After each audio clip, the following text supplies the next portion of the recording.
Hey there, and welcome back. If you have come to the end of a long day and you are settling down now, the lights low, the world outside gone quiet, then you have found the right place to be. There is a kind of evening that asks for nothing from you at all, except that you let yourself be carried somewhere else for a while. And this is one of those evenings. Tonight, we are going a long way back, more than 500 years, into the life of a woman who rose higher than anyone of her birth had any right to rise, and then watched, from the inside, as the life she had built came apart around her. The cold stone of a sanctuary chamber at Westminster, with the river running grey beyond the walls, the candle-lit splendour of a coronation in the old abbey, the hush of a great house in the country before dawn, the long silence after two children went into a tower and did not come out. All of that belonged to one woman across one extraordinary life, and we are going to walk through it together from the first hour to the last. Before we begin, I would like to know where you are listening from tonight. What town? What country? What hour it has reached where you are? If you feel like sharing it, leave it below. I do read them, and I find there is something quietly companionable in the thought of so many different rooms, so many different times of night, all settling into the same far-off story at once. And if these long, quiet evenings spent inside another age are something you would like to find your way back to, you are always welcome to subscribe, so that the next one can come to you when it is ready. That is all I will say of that tonight. Her name was Elizabeth Woodville. She was born the daughter of a knight and a duke's high-born widow in a country sliding towards civil war, and by the strange turning of events, she became the wife of a king. The first Englishwoman since the Norman Conquest to be raised from among the king's own subjects to share his throne. She was crowned Queen of England. She bore the king many children, and then her husband died too soon, and her two young sons vanished into the Tower of London, and the dynasty she had given everything to came crashing down. And she lived to see her own daughter become the mother of a new royal line that would rule England for more than 100 years. Tonight you are going to live that life with her, all of it, the rise and the height and the long fall and the strange, quiet redemption at the end. I want to begin by giving you a sense of the world she was born into, because so much of what happened to her was shaped by the time and the place that made her. She was born around the year 1437, most likely in the autumn, at a manor called Grafton in Northamptonshire, in the green rolling country of the English Midlands. England in those years was a kingdom with a beautiful surface and a rotten centre. On the throne sat Henry VI, a gentle, pious, well-meaning man who was by temperament and very likely by the inheritance of a fragile mind, almost wholly unfit to rule. He had come to the crown as a baby, the son of the warrior King Henry V, the victor of Agincourt, and the whole of his reign was lived in the long shadow of a father he could never hope to equal. Where the father had been all iron and conquest, the son was all prayer and hesitation, and the kingdom that had been held together by the sheer force of one man's will began under his son to come quietly apart at the seams. Try to picture that Midland country in the years of her childhood, because it was the still, green country against which everything later would be measured. Grafton lay in the gentle, well-watered country of Northamptonshire, a land of low hills and slow rivers, of hedged fields and old woodland, of manor houses and parish churches, and the great open forests where the deer ran and the lords went hunting. It was prosperous, settled, ancient country, the heart of rural England, and a child of the manor grew up inside the unhurried rhythms of it, the turning of the farming year, the bells of the village church, the comings and goings of a large household, the seasons of planting and harvest and the long dark winters by the fire. There was nothing in that quiet countryside to suggest that the girl growing up there would one day be crowned in Westminster Abbey, or hunted through the night into sanctuary, or grieve two sons lost in the Tower of London. It was an ordinary, comfortable, rooted world, and it was the last truly settled ground she would ever stand on, though she could not have known it then. The foremost families of England, the dukes and earls, who held vast estates and private armies, looked at this weak king on his throne and saw opportunity and danger and the temptation to reach for power themselves. Beneath the surface of the realm, old rivalries were hardening into something far more dangerous. At the heart of it lay a quarrel within the royal family itself, between two branches descended from the same long-dead king. Two houses that would in time take as their emblems two roses, the red rose of Lancaster, to which the gentle King Henry belonged, and the white rose of York, the house of his powerful cousins. That quarrel had not yet broken into open war when Elizabeth was a small child. But the ground was already shifting under England, and the England she would grow up into was an age where loyalty could turn to treason overnight, where a family's fortunes could be made or destroyed on a single battlefield, and where the question of who truly ruled England had no settled answer at all. It is hard, from the comfort of a settled age, to feel what it was to live in a kingdom where the question of who ruled had no firm answer. We are used to thinking of a country as a stable order, its government continuous, its laws enforced, its peace kept by an authority no one seriously challenges. 15th century England, under its failing king, was not such a country.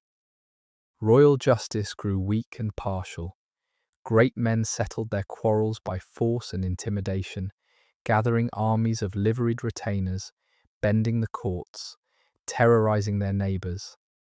And ordinary people learned to attach themselves to whichever powerful lord could protect them, because the crown increasingly could not. The fabric of order, which depends on everyone believing that the rules will be enforced, was fraying thread by thread. And when the fabric of order frays, the result is not freedom, but fear. The fear of the strong taking what they want, of violence going unpunished, of a place in which the only security is a powerful protector and the only law is force. This was the England gathering around Elizabeth's childhood, and it would shape every choice she ever made. Into this uncertain age Elizabeth was born, and the circumstances of her own family were, from the very beginning, a little scandalous and a little remarkable, in a way that would echo strangely through her later life. Her mother was a woman named Jacquetta of Luxembourg, and Jacquetta was no ordinary Englishwoman. She came from one of the foremost noble houses of the continent, a family that traced its blood back through the high aristocracy of Europe, and she had first come to England as the young bride of a royal Duke John, Duke of Bedford, the brother of Henry V, and for a time the regent of English France. When that great husband died, Jacquetta was left a duchess and a widow, young, high-born, and very well placed. And then she did something that astonished and scandalized the court. She married, for love and without permission, a man far below her in rank, a handsome knight of her late husband's household named Richard Woodville. He was brave, he was good-looking, and he was, in the eyes of the great, nobody in particular, a mere knight reaching far above his station to marry the widow of a prince. Her mother Jacquetta is worth lingering on, because she was an extraordinary woman in her own right, and a powerful influence on the daughter who would eclipse her. Jacquetta of Luxembourg came from a family that counted emperors and crusader kings among its ancestors, a lineage of dazzling antiquity and prestige. She had been raised to think of herself as belonging to the highest rank of European nobility. When she came to England as the young wife of the Duke of Bedford, She entered the very top of the English aristocracy, and when, widowed, she threw all of that into the scale to marry a handsome household knight for love. She made a choice that revealed a will and a daring that her famous daughter would inherit. Jacquetta lived long, bore a large brood of children, weathered the scandal of her marriage and the storms of the Civil War, and remained, throughout, a formidable and somewhat mysterious presence. So much so that in later years, when her daughter's enemies wanted to blacken the Queen, they accused both mother and daughter of witchcraft, of having ensnared the king by sorcery.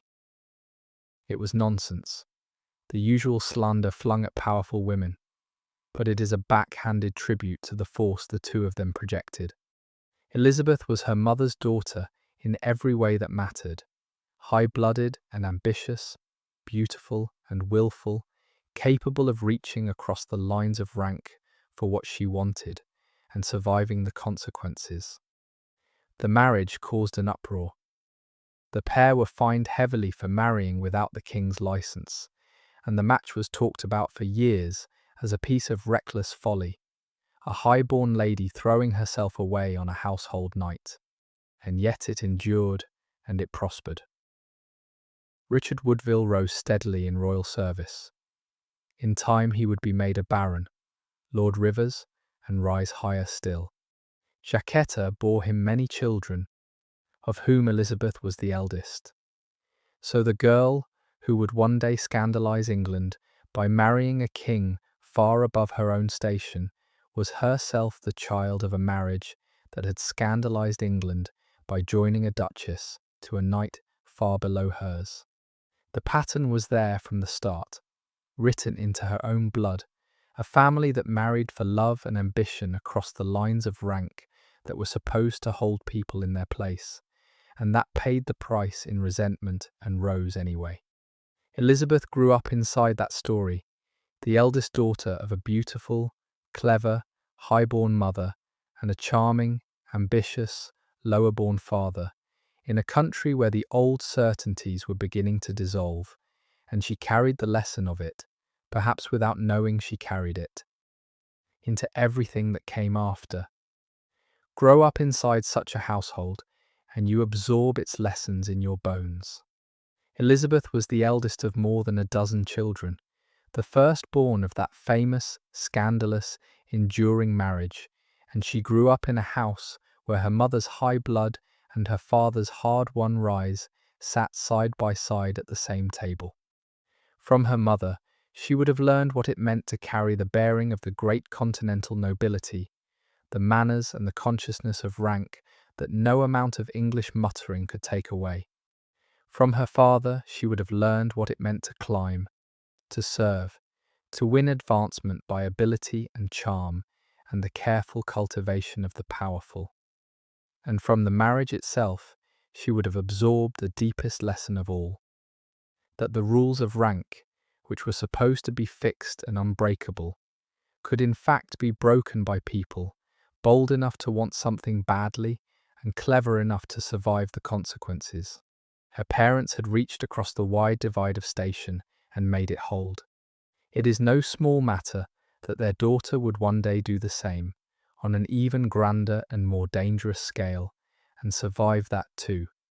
We know frustratingly little about her actual childhood, which is the common fate of women in this period, even great ones. The records attend to men, to property, to politics, and let the early years of a girl slip by almost unnoticed. We do not have her own words from those years, no letters, no diary, nothing that lets us hear the child or the young woman directly. What we have is the shape of the life such a girl would have led, reconstructed from what we know of her family and her class and her age. She would have been raised to piety and to the management of a household, taught her letters and her needlework and the manners of her rank, prepared from an early age for the marriage that would define her future. She grew up amid a crowd of younger brothers and sisters, the eldest and so perhaps the one charged early with helping to mind the others. She would have known the countryside around Grafton intimately, the woods and fields and the forest nearby, the rhythm of the farming year, the life of a substantial country household.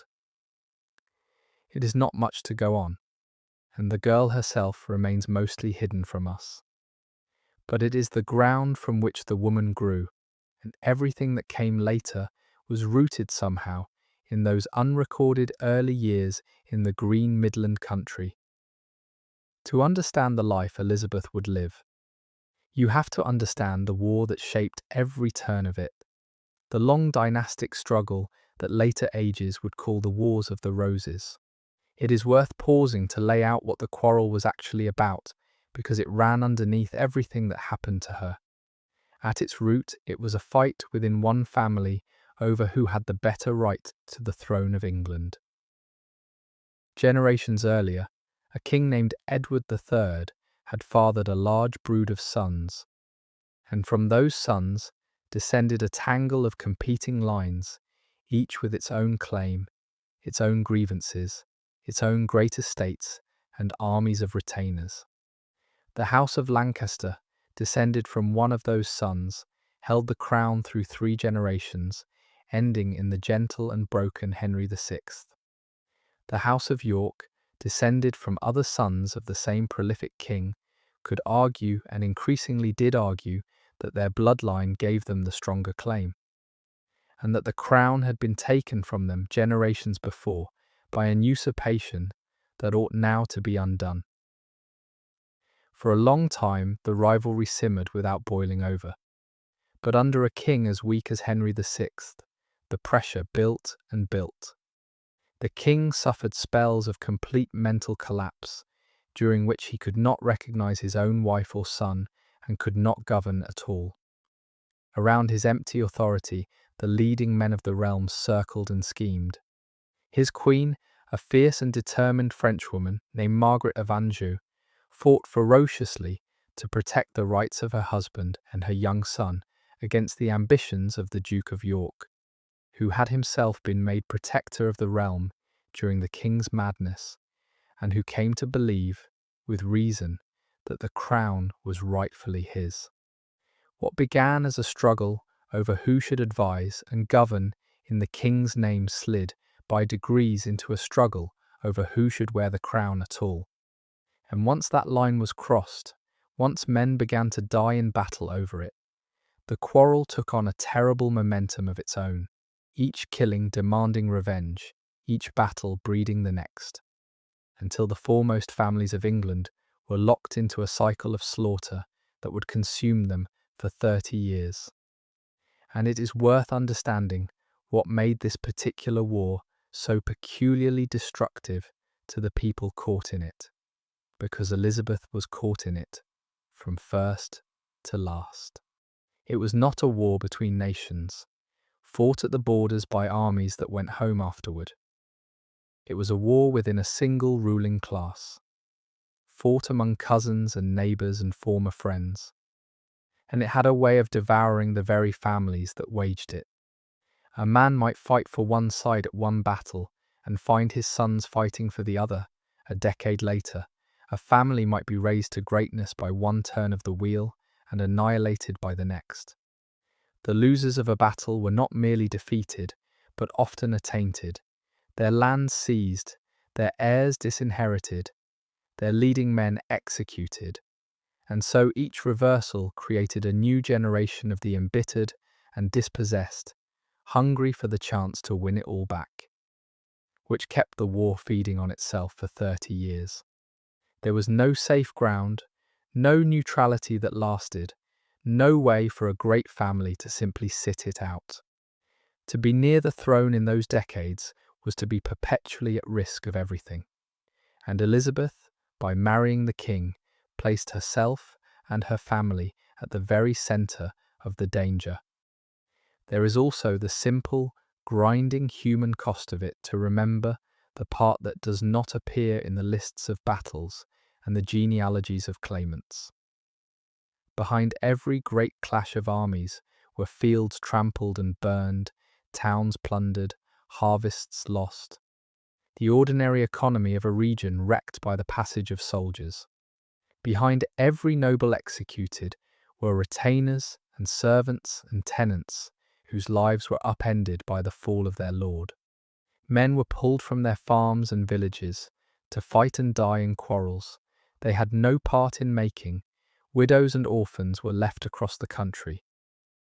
The slow work of building and tending and growing was interrupted again and again by the violence of the great. England in these decades did not collapse into total ruin. Much of ordinary life went on, in much of the country, much of the time. But it lived under a constant low dread, the knowledge that the armies might come, that one's lord might fall and drag one down with him, that the peace was only ever provisional.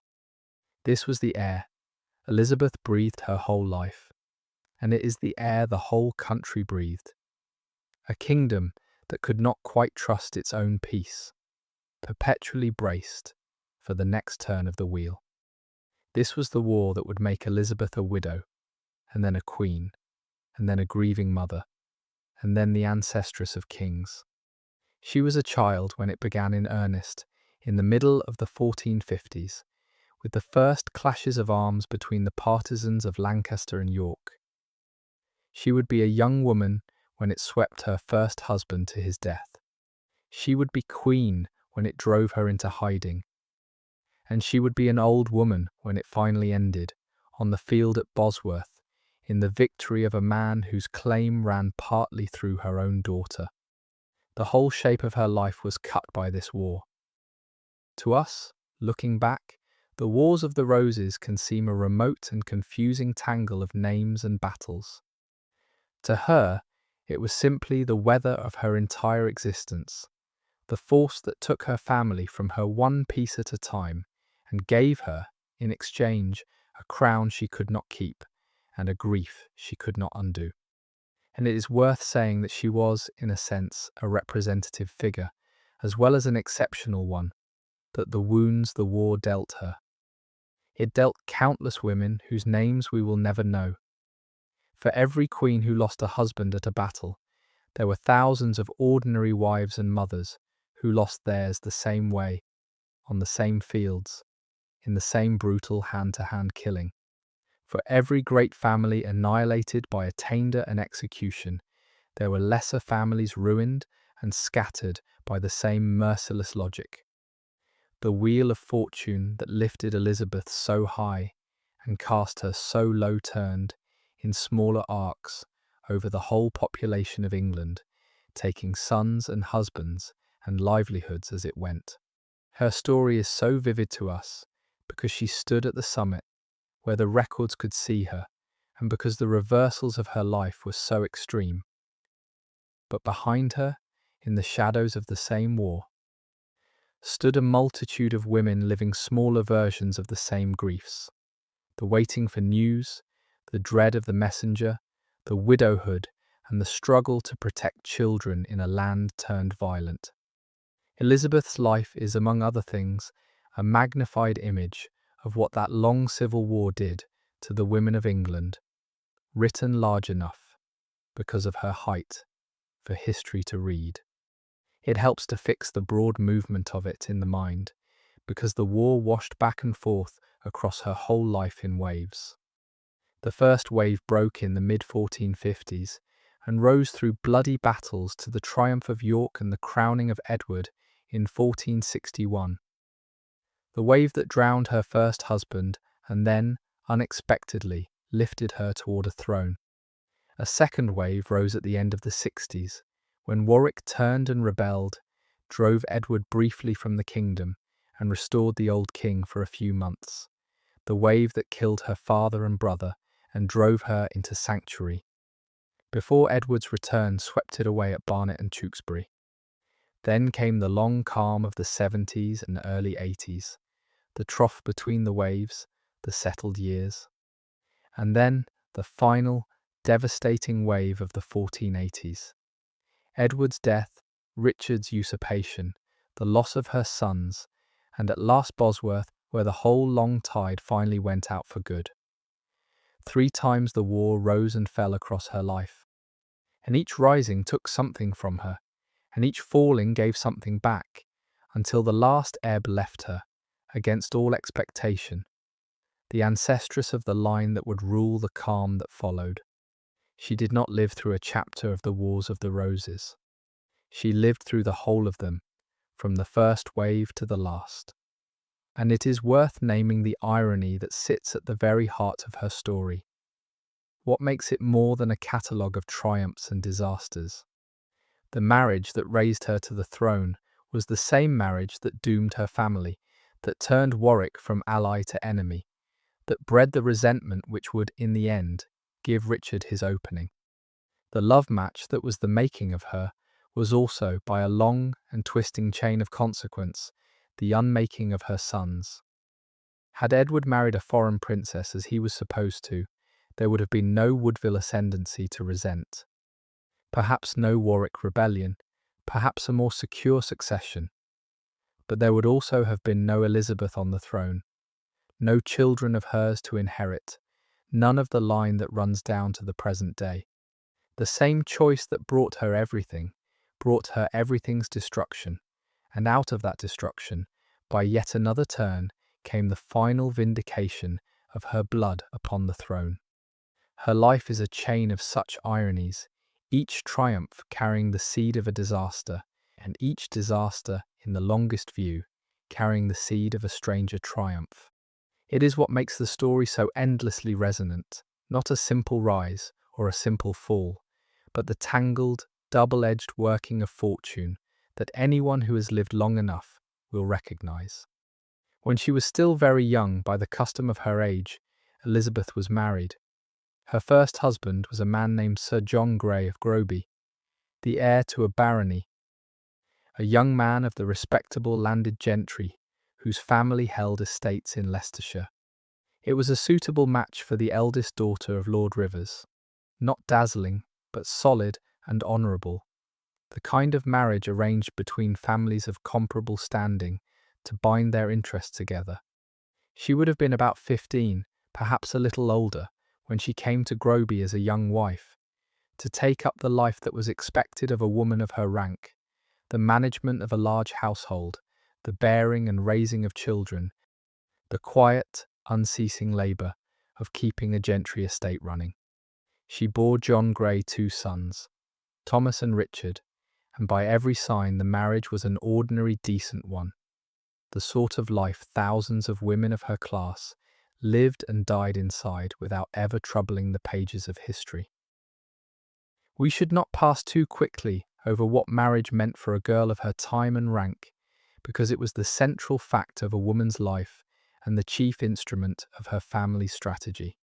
A daughter of the gentry was not expected to choose her husband for love, or indeed to choose him at all. The match was made by the parents, weighed for its advantages in land and connection and standing, and concluded while the girl was often still in her middle teens. From that moment, her life was bound to her husband's. His rank became her rank, his fortunes, her fortunes, his house, her home. She would leave her own family and enter his, take up the running of his household, and devote herself to the bearing of his children and the management of his affairs. It was a life with little room for the individual will, and yet it was not without its own dignity and its own power. For the mistress of a large household held real authority within her sphere, command over servants and stores, and the whole domestic economy of the estate. This was the life Elizabeth was raised and trained for, the only life she could have expected, and it is against the narrow, settled shape of it that the wild improbability of what actually happened to her stands out so sharply. Picture her in those years, before any of the high drama of her life had touched her. A young gentlewoman in a country manor house, mistress of her own hall, mother of 2 small boys, her days filled with the ordinary round of a landed household, the linen and the larder, the servants and the seasons, the chapel and the children.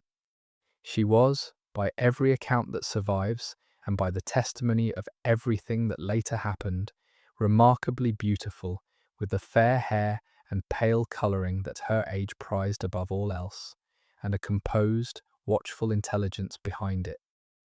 But beauty in a gentlewoman of Groby was a private matter, admired by her household and her neighbours and no one else.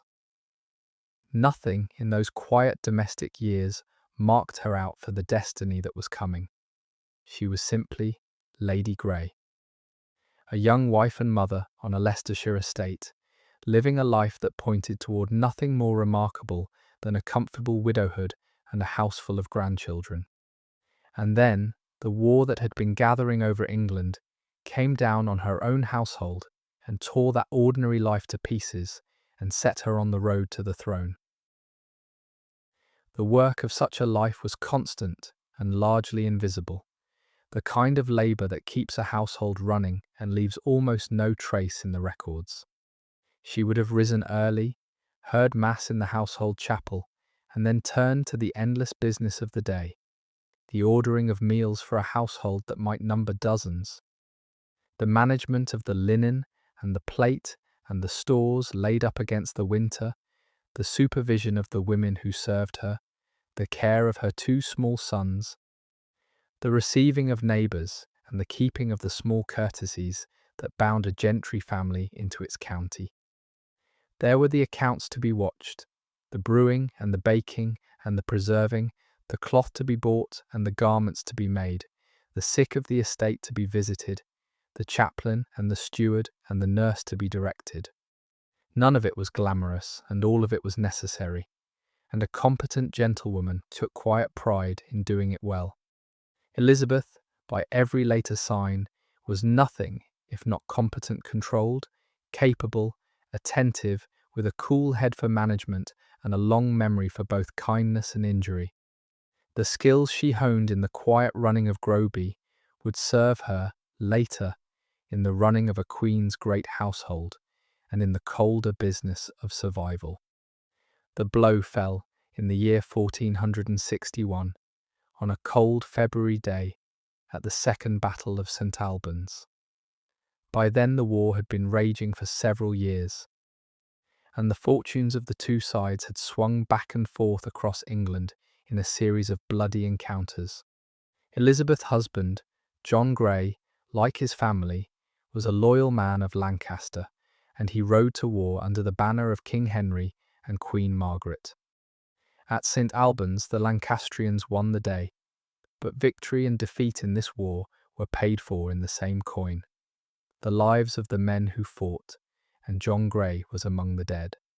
He commanded a body of cavalry in the battle, and somewhere in the fighting he was killed, leaving his young wife a widow and his two small sons fatherless. Elizabeth was perhaps 23 or 24 years old. The ordinary decent life she had built at Groby ended on that February field, and she found herself a widow with two young children, her future suddenly and frighteningly uncertain. To feel the weight of that day, you have to understand what a battle in this war actually was, and what it meant for the women waiting at home. These were not the distant, professionalized wars of later ages. They were fought by the men of the large households and their tenants and retainers, lords and knights and the ordinary men they led, hacking at one another with sword and poleaxe and bill in close, brutal, hand-to-hand killing. A gentle woman whose husband rode to such a battle waited at home with no news, no way of knowing how the day had gone or whether her husband still lived, sometimes for days, until a messenger came or a wounded man straggled home. Worst of all, the body itself was brought back. When the word came to Elizabeth that John Grey was dead, it came into a quiet country household going about its ordinary business, and it shattered that household in an instant. One day she was a wife with a living husband away at the wars. The next she was a widow with two fatherless boys and a future suddenly gone dark. It is the oldest grief of wartime, and it has fallen on countless women in countless ages, and it fell on Elizabeth Grey on that cold February day and set her whole life on a new and unguessed course. And her situation was worse than mere grief, because the war did not stop to let her mourn. Within weeks of St. Albans, the whole tide of the conflict turned.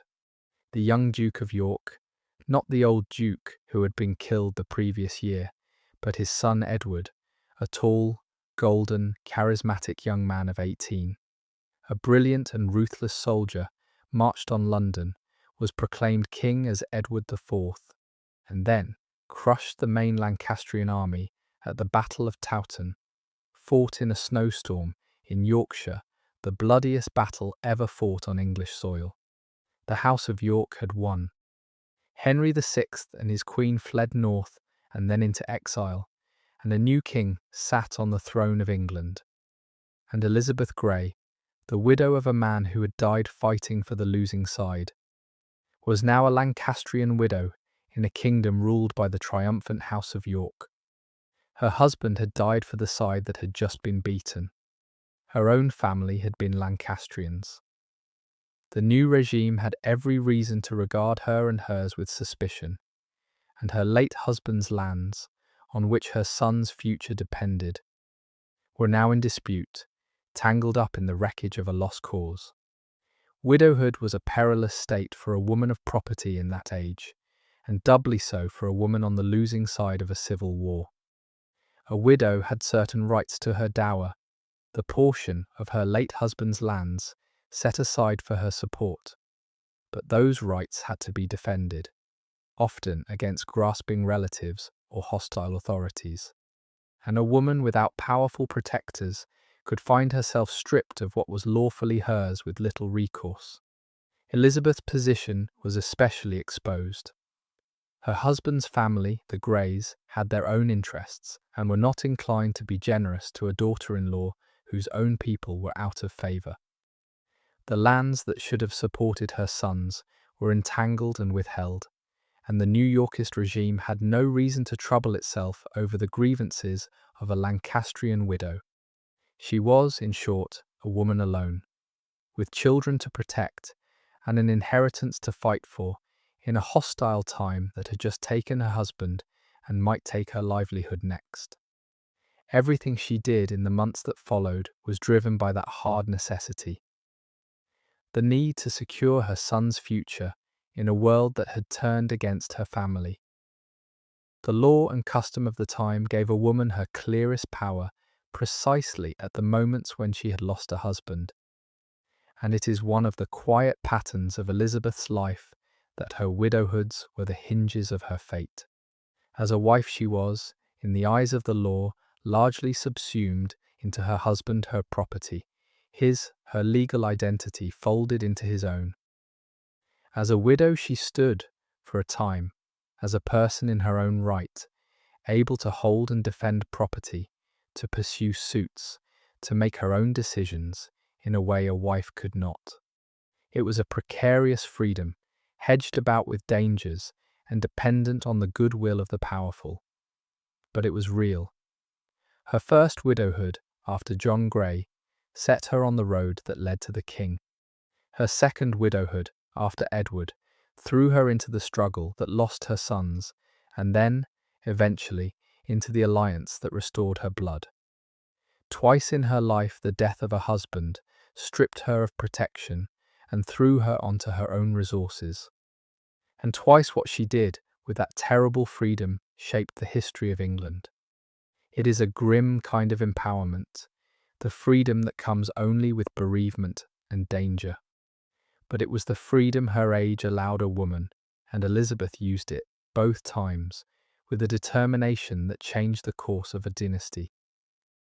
This was the lowest point of her early life, and it is the necessary background to the extraordinary thing that happened next. She was a young widow of good, but not great family, on the wrong side of a civil war, with 2 children to provide for and a claim to her late husband's estates that the victorious enemy had no particular reason to honour. Her son's inheritance was being withheld, caught up in the dispute over the Grey lands, and without it their prospects, and hers, were bleak. So she did what a woman in her position had to do. She set about trying to recover what was owed to her children, petitioning, seeking influence, looking for anyone who might plead her case with the new powers in the land. It was in the course of this entirely practical, entirely desperate effort to secure her son's future that Elizabeth Woodville, the Lancastrian widow, came face to face with Edward of York, the Yorkist king. And the meeting changed the history of England. And it is worth sitting for a moment with how powerless she truly was in that interval, because it makes what came next all the more astonishing. She had no great office, no army, no faction of her own to call upon. She was a widow of the defeated party, dependent on the goodwill of men who had little reason to grant her any. The ordinary channels by which a person of rank pursued justice, the favour of the powerful, the slow grinding of the courts, the pressure of influential friends, were mostly closed to her or stacked against her. To recover her son's lands, she had to find some way to reach the people who held power in the new regime, to make her case heard above the clamour of 100 other suitors, to turn the cold machinery of a hostile government somehow to her advantage. It was the kind of patient, difficult, often humiliating work that fell to women in her position throughout the age, the work of survival through persistence when one held no cards of force. That this particular act of petitioning ended not merely in the recovery of some lands, but in a crown, is one of the strangest improbabilities of English history. But it began in weakness, in the dogged effort of a powerless widow to wring a little justice from a realm that owed her nothing and offered her less. There is a famous story about how they met, and it is worth telling, even though we cannot be sure how much of it is true, because it has become part of the legend of her life, and it captures something of how people imagined this most unlikely of royal romances.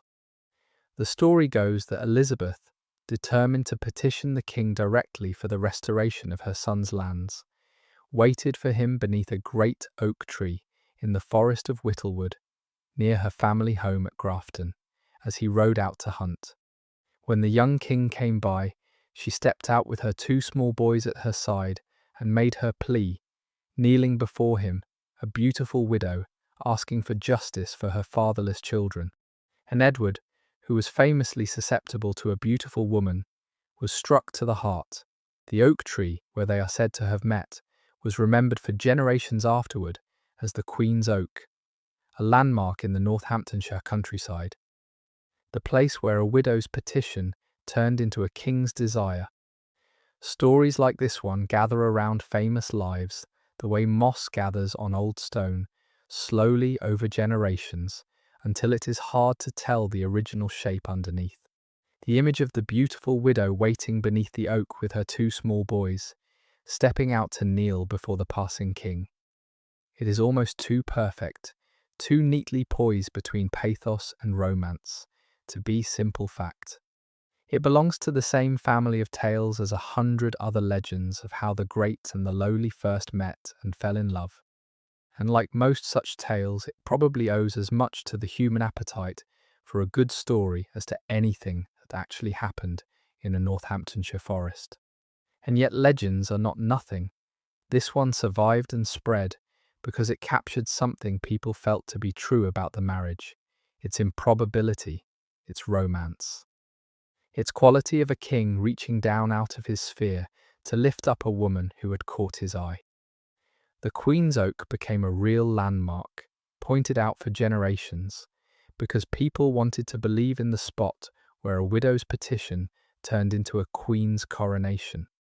We cannot stand under that tree with any certainty that it happened, but we can understand why the story was told and why it has lasted, and what it says about how this strangest of royal marriages struck the imagination of those who lived after.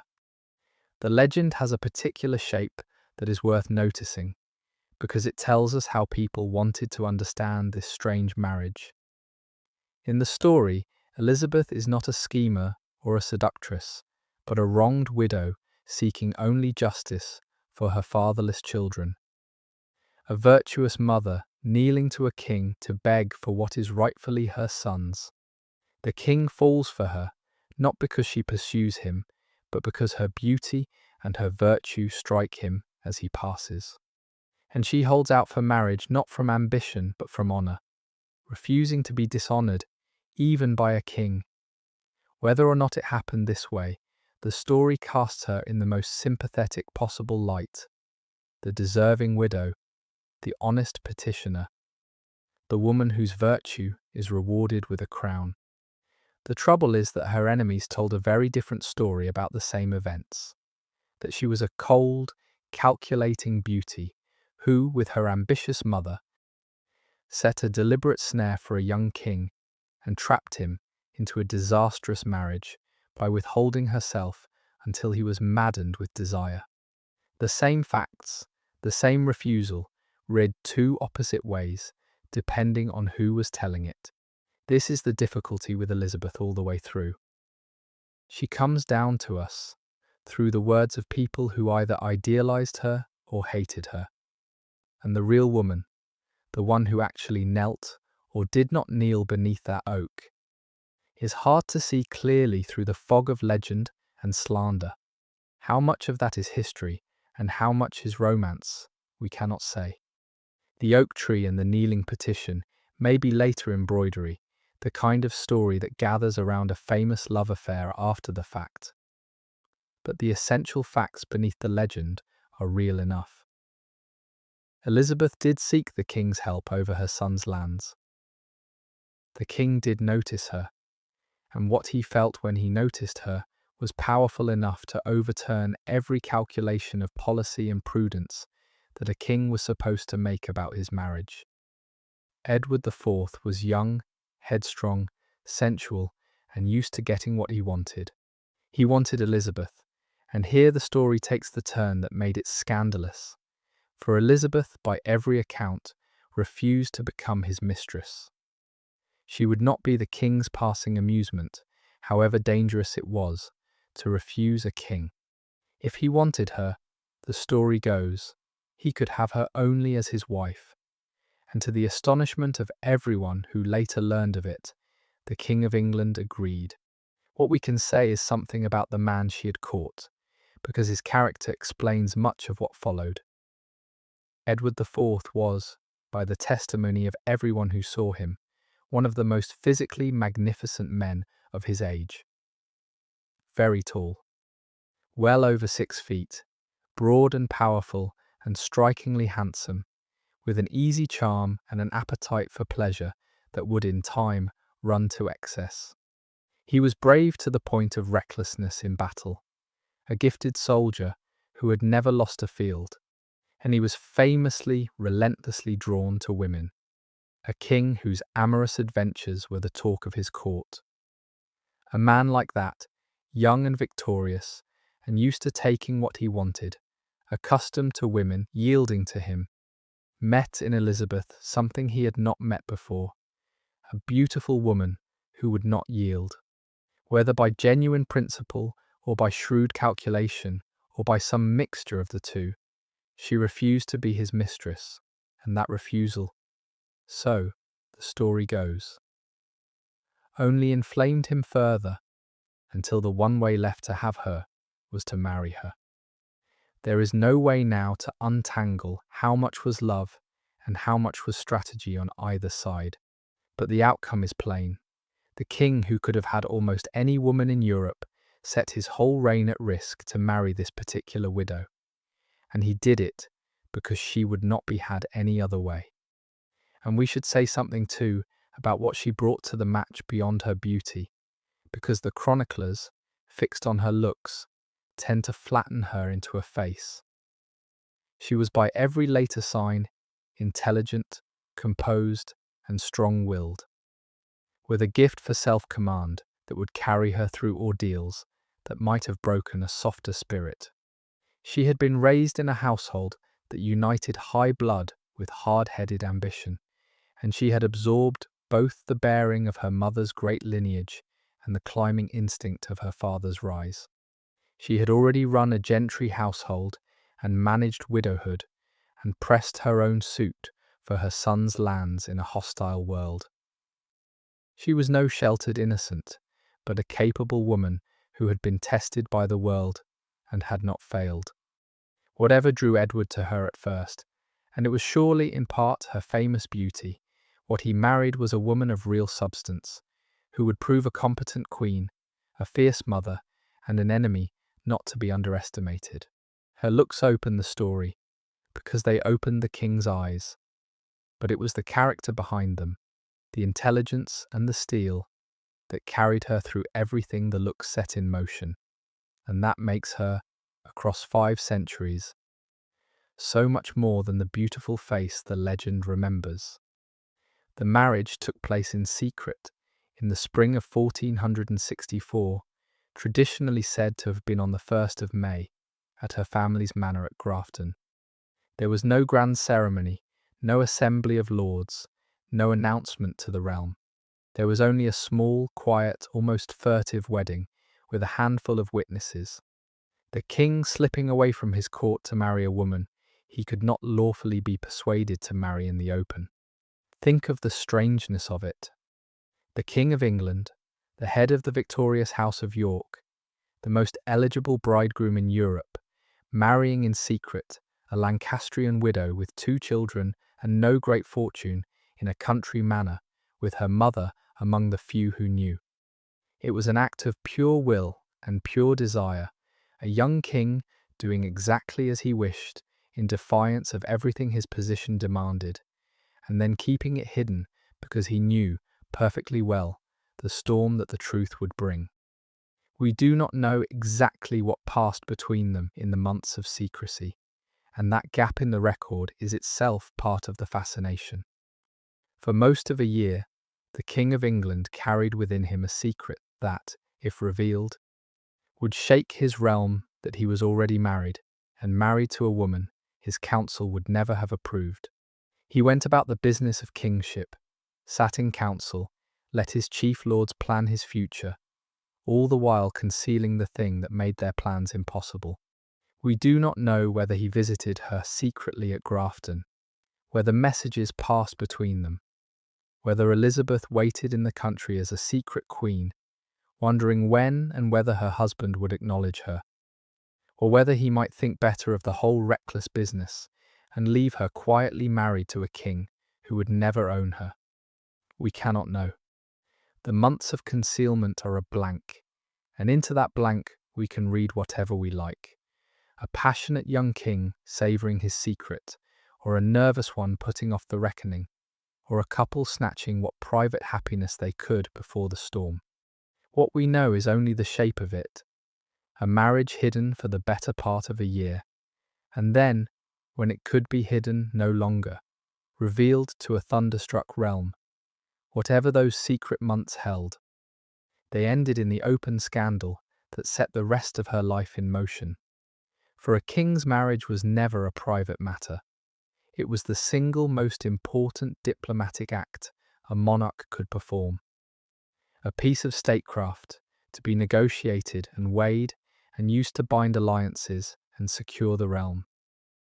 A king was expected to marry a foreign princess, to bring his country a powerful ally, a great dowry, and a connection that strengthened the throne. And at the very moment Edward was secretly marrying Elizabeth, his most powerful subject was in the midst of doing exactly that on his behalf. Richard Neville, Earl of Warwick, the man history would remember as the kingmaker, the immensely rich and powerful magnate whose support had put Edward on the throne, was deep in negotiations to arrange a grand French marriage for the young king, a match that would seal an alliance with France and crown Warwick's own role as the maker and manager of kings. Edward let him carry on. For months the king said nothing, allowing his greatest subject to negotiate a marriage that could never now take place, while the truth sat hidden and waiting. And the secrecy itself tells you that Edward knew exactly what he was doing and exactly how it would be received. A king who marries openly and proudly believes his choice will be welcomed or at least accepted. A king who marries in secret, in a country manor, with a handful of witnesses, and then says nothing for months, is a king who knows his choice is indefensible by the ordinary rules and means to present it to the realm as an accomplished fact that cannot be undone. Edward was reckless, but he was not stupid. He understood power, and he understood that a marriage, once truly made and consummated, was binding in the eyes of the church, and could not be set aside, however much his council might wish it. By marrying Elizabeth quietly and only revealing it when concealment became impossible, he denied his chief lords the chance to stop him. It was the act of a young king determined to prove that he, and not his overmighty subjects, would decide the most important questions of his own life and reign. The trouble was that in proving it, he mortally offended the one subject most dangerous to offend, and stored up a reckoning that would nearly cost him his throne. When the truth finally came out, it broke upon the court like a thunderclap. In the autumn of 1464, pressed by his council about the French match, Edward at last admitted what he had done, that he was already married, and had been for months, to Elizabeth Woodville. The revelation was met with disbelief, then outrage. To the proud lords of the realm, it was almost incomprehensible. The king had thrown away the most valuable card in his hand, the diplomatic marriage that was his to bestow, and for what, a widow of middling birth, the daughter of a mere baron, a woman from a family that had fought on the Lancastrian side, a bride who brought no alliance, no dowry, no advantage to the crown at all. It was, in the eyes of men who thought in terms of power and policy, an act of breathtaking folly. And to Warwick, who had been left to negotiate a French marriage that his king had already made impossible, it was something worse than folly. It was a humiliation, a public unmaking of all his careful work, a sign that the young king he had raised up did not intend to be managed. The seed of a deadly quarrel was planted in that moment, and it would grow, in time, into a rebellion that nearly destroyed them all. And it is worth feeling the position this put the mighty Earl of Warwick in, because his humiliation was the seed of everything that followed. Warwick was not merely a powerful noble. He was, at that moment, perhaps the most powerful subject any English king had ever had. A man whose vast estates and armies of retainers and personal prestige had been decisive in putting Edward on the throne. He thought of himself, with some justice, as the maker of the king and the manager of the realm, and he had been labouring in good faith on a French marriage that would crown his own diplomacy and bind the king ever closer to his guidance. To learn that Edward had secretly married a Woodville widow months before, and let him go on negotiating an impossible match, was to be made a fool of before the courts of Europe, his work wasted, his judgment mocked, his standing as the king's right hand publicly undercut.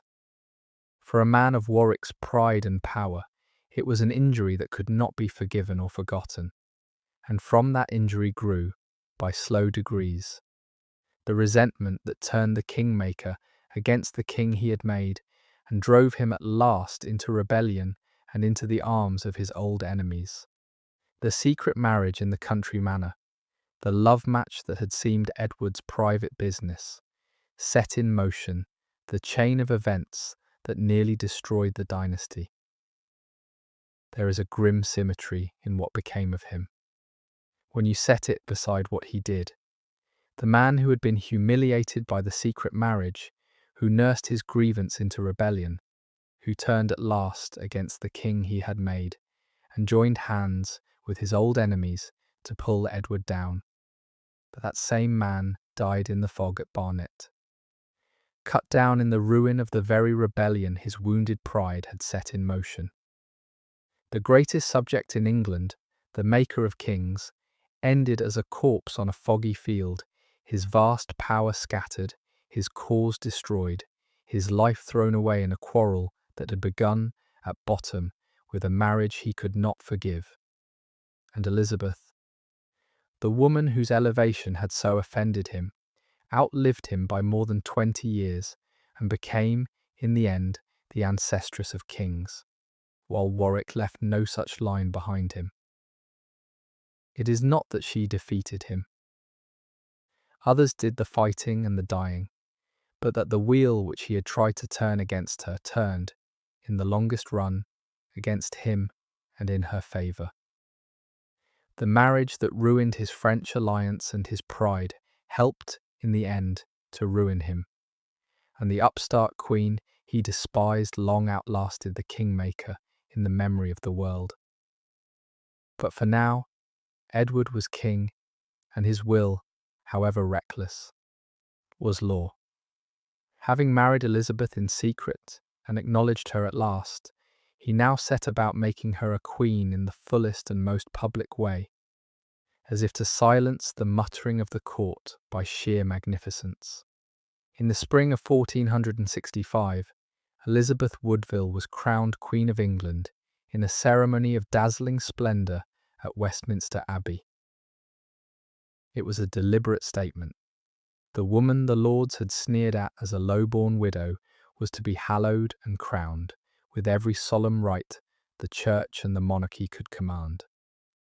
Set apart and lifted up before God and the realm as the anointed queen. Foreign dignitaries were brought over to witness it. Her relatives from her mother's grand continental family came to lend the occasion the lustre of their noble blood. No expense was spared, no ceremony omitted. Edward meant the realm to see that this was no passing fancy, but a true and consecrated queen, and that those who did not like it had best make their peace with it.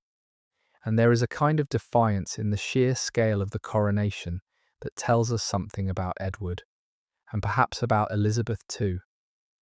He could have brought her quietly to court, acknowledged her without ceremony. Let the marriage be a fact swallowed without fuss. Instead, he chose the opposite, to crown her with the greatest possible pomp and sacred ritual, to summon foreign witnesses and her grand continental relatives, to spend lavishly and stage the whole thing as a spectacle the resentful nobility could neither ignore nor openly insult. It was as if he meant to dare them. Here is your queen, hallowed and anointed before God, and any man who will not honour her quarrels with the crown itself. The grandeur was a weapon, a way of turning a scandalous private choice into an irreversible public fact wrapped in all the sanctity the Church could lend. Whether Elizabeth shaped this or simply rode it, we cannot know, but it suited her perfectly. For it took the very charge held against her unfitness by birth, for the part and buried it under so much consecrated magnificence that the question could no longer be decently raised. She was crowned, she was anointed. In the eyes of the Church and the law she was as fully a queen as any foreign princess, and there was nothing her enemies could do but siffler. Consider what this meant for Elizabeth herself, and how vertiginous the change must have felt.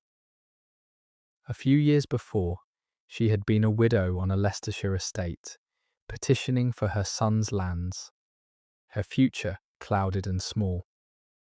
Now she walked in procession through the abbey where the kings of England were crowned, robed in cloth of gold, the crown of a queen lowered onto her head. The great men who had despised her marriage compelled to kneel and do her honour. She was the first Englishwoman since the Norman Conquest, 4 centuries before, to be raised from among the king's own subjects to be his crowned and anointed consort. Every other queen in those long centuries had been a foreign princess, brought from abroad to seal a treaty. Elizabeth was something genuinely new, a queen drawn from the king's own people, raised up purely because the king had wanted her.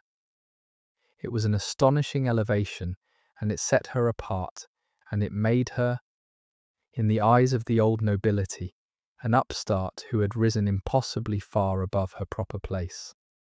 She had reached a height almost beyond imagining. She would spend much of the rest of her life learning how exposed, how precarious, and how resented such a height could be. Picture the coronation itself, the sheer sensory overwhelm of it, for a woman who had been a country widow a year before. The procession through London, the streets hung with cloth and crowded with people come to see the new queen. The old abbey itself, vast and ancient and ablaze with candles, the air thick with incense and the sound of choirs, the long, solemn, exhausting ritual of anointing and crowning, the holy oil, the heavy regalia, the crown of gold lowered onto her head before the assembled peerage of England. She was carried through it all in robes worth a fortune, the centre of every eye, the proud lords and ladies who had sneered at her now compelled to kneel and serve her, to carry her train and pour her wine, and treat her as the consecrated queen she had become. For a woman of her origins, it must have been dizzying almost beyond bearing. A height so far above where she had begun that the distance could scarcely be measured. And threaded through the splendour, if she was as clear-eyed as her later life suggests, must have run the cold awareness that every kneeling lord who honoured her that day did so because the king commanded it, and that the resentment behind their bows had not gone away, and that a height reached so suddenly and so far above one's birth is a height from which the fall, if it ever comes, is very long indeed. With Elizabeth crowned, her family rose with her, and the speed and scale of that rise became one of the chief grievances of the age. Elizabeth was the eldest of many brothers and sisters, and a queen was expected to advance her kin. It was simply how matters were ordered, the way the system worked. But the sheer number of Woodvilles and the suddenness of their elevation struck the old nobility as something close to an invasion. Her father, already raised to the peerage, was made an earl and given high office, becoming Earl Rivers and Treasurer of England. Her brothers were found rich offices and advantageous positions. And above all, there were her sisters, of whom she had many, and they were married off in quick succession to some of the proudest noble houses in the land. One after another, the Woodville girls were matched with earls and heirs and great lords, snapping up the most eligible aristocratic husbands available, until it must have seemed to the older families that there was scarcely a great marriage to be had in England that a Woodville had not seized. To the king, this was sound policy. By binding the great families to his new queen's relatives through marriage, Edward was weaving a web of loyalty and obligation around his throne, building a network of kin who owed their good fortune to him and to the queen, and who could be relied upon as a counterweight to the older, prouder, more dangerous magnates. But to those older magnates, the Woodville ascendancy looked like a swarm of grasping upstarts gobbling up the wealth and honours that ought to have gone to their betters.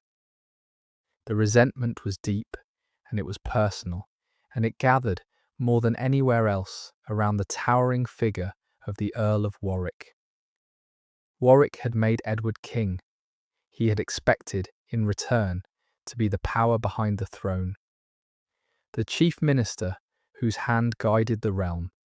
Instead, he found himself shouldered aside by a crowd of Woodvilles, his French alliance wrecked, his counsel ignored, his pride wounded again and again. And Warwick was not a man to suffer such treatment quietly. The marriages themselves were dazzling in their reach, and you can see why they caused such resentment, even as you see the logic behind them. One of Elizabeth's sisters was married to the heir of a duke. Others were matched with earls and the sons of earls and great barons. Her young brother was famously married to a wealthy dowager, many decades his senior. a match mocked at the time as a piece of naked fortune hunting. In a few short years, the Woodville daughters and sons were threaded into a remarkable number of the greatest houses in the land, until the family that had been minor gentry a generation before was connected by blood to half the peerage. To the king, this was a deliberate weaving of loyalty, binding the great families to his throne through ties to his queen. To those proud families it was something to be endured with gritted teeth, their most eligible heirs and heiresses captured by upstarts, the marriage market cornered by a swarm of Woodvilles, the natural order in which the finest matches went to great houses overturned by a king indulging his wife's relations. The resentment this bred was real and lasting, and it attached itself, fairly or not, to Elizabeth, who was seen as the grasping centre of it all. Though the marriages were her husband's policy and the advancement of one's kin, the universal practice of the age. And there is a hard truth beneath the resentment that is worth naming, because it is unfair to Elizabeth and yet shaped how she was seen. Much of what was held against her was not really her doing at all. She did not invent the custom by which a queen advanced her relatives. Every queen did it, and it was expected. She did not force the dazzling marriages on the old nobility. Her husband, the king, arranged and approved them as deliberate policy.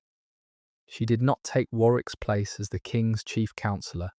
Edward chose, for his own reasons, to govern in his own way.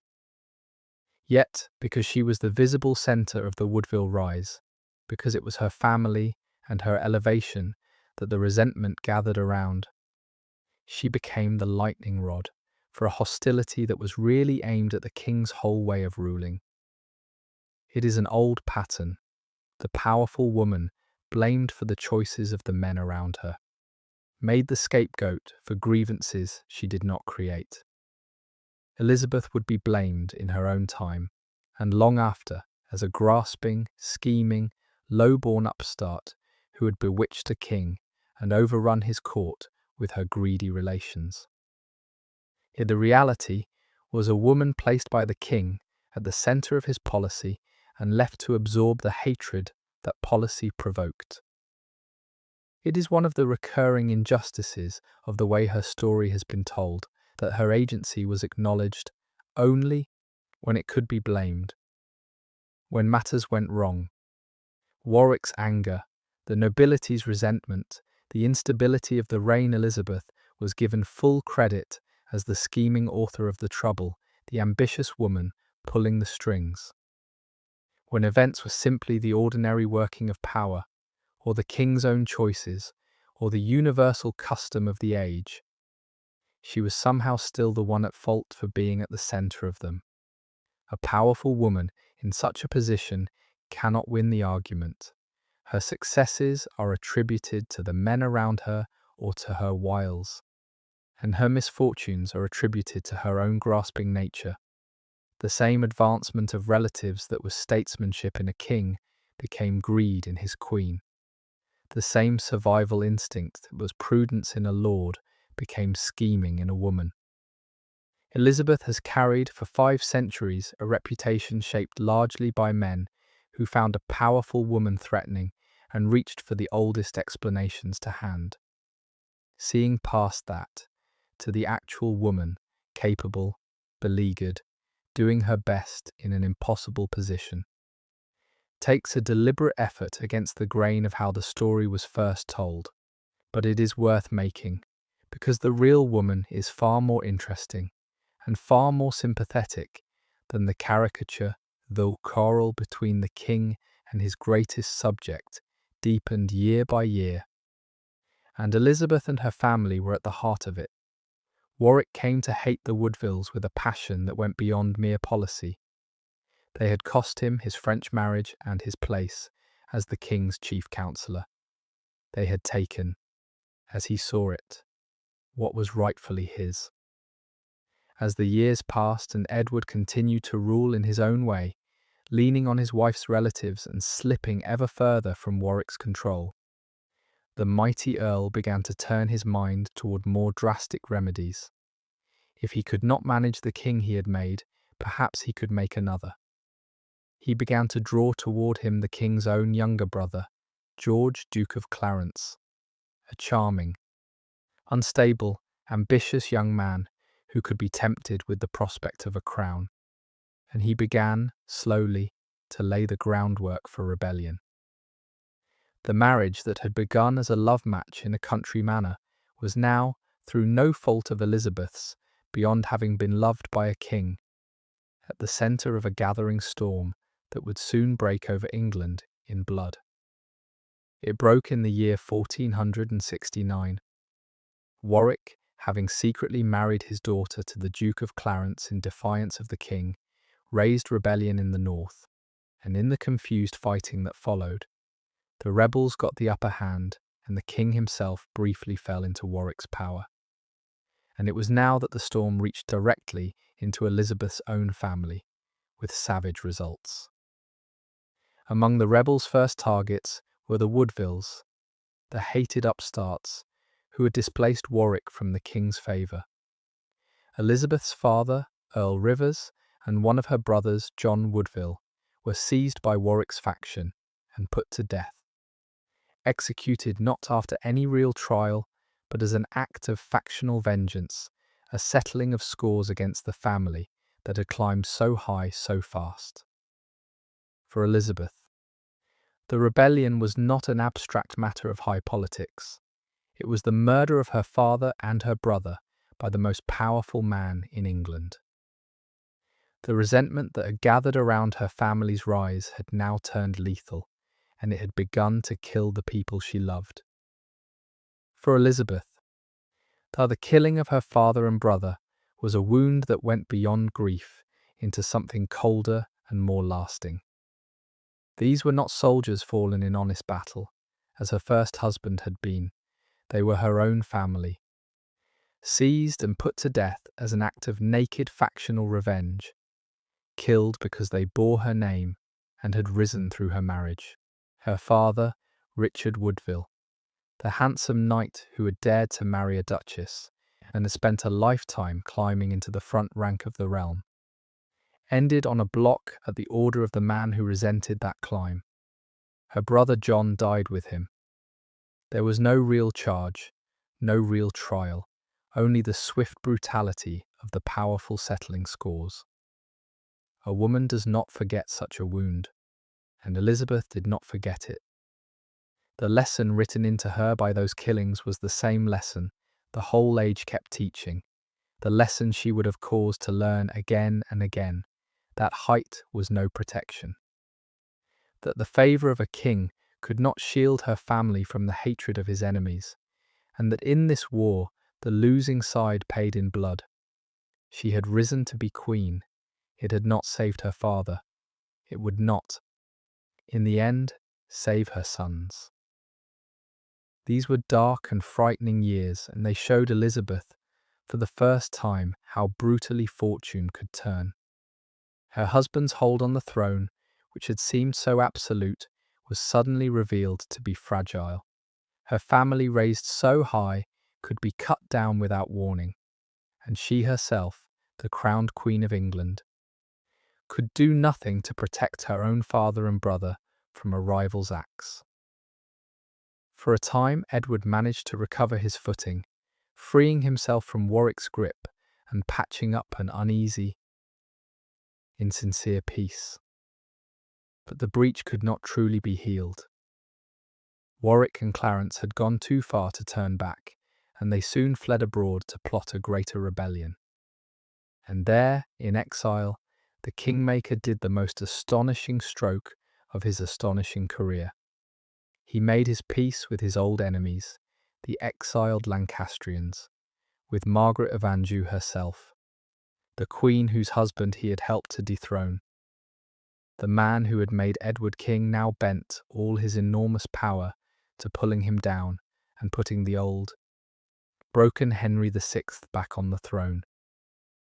And in the autumn of 1470, he came back to England with an army, and this time it was Edward who was caught off guard, and Edward who had to run.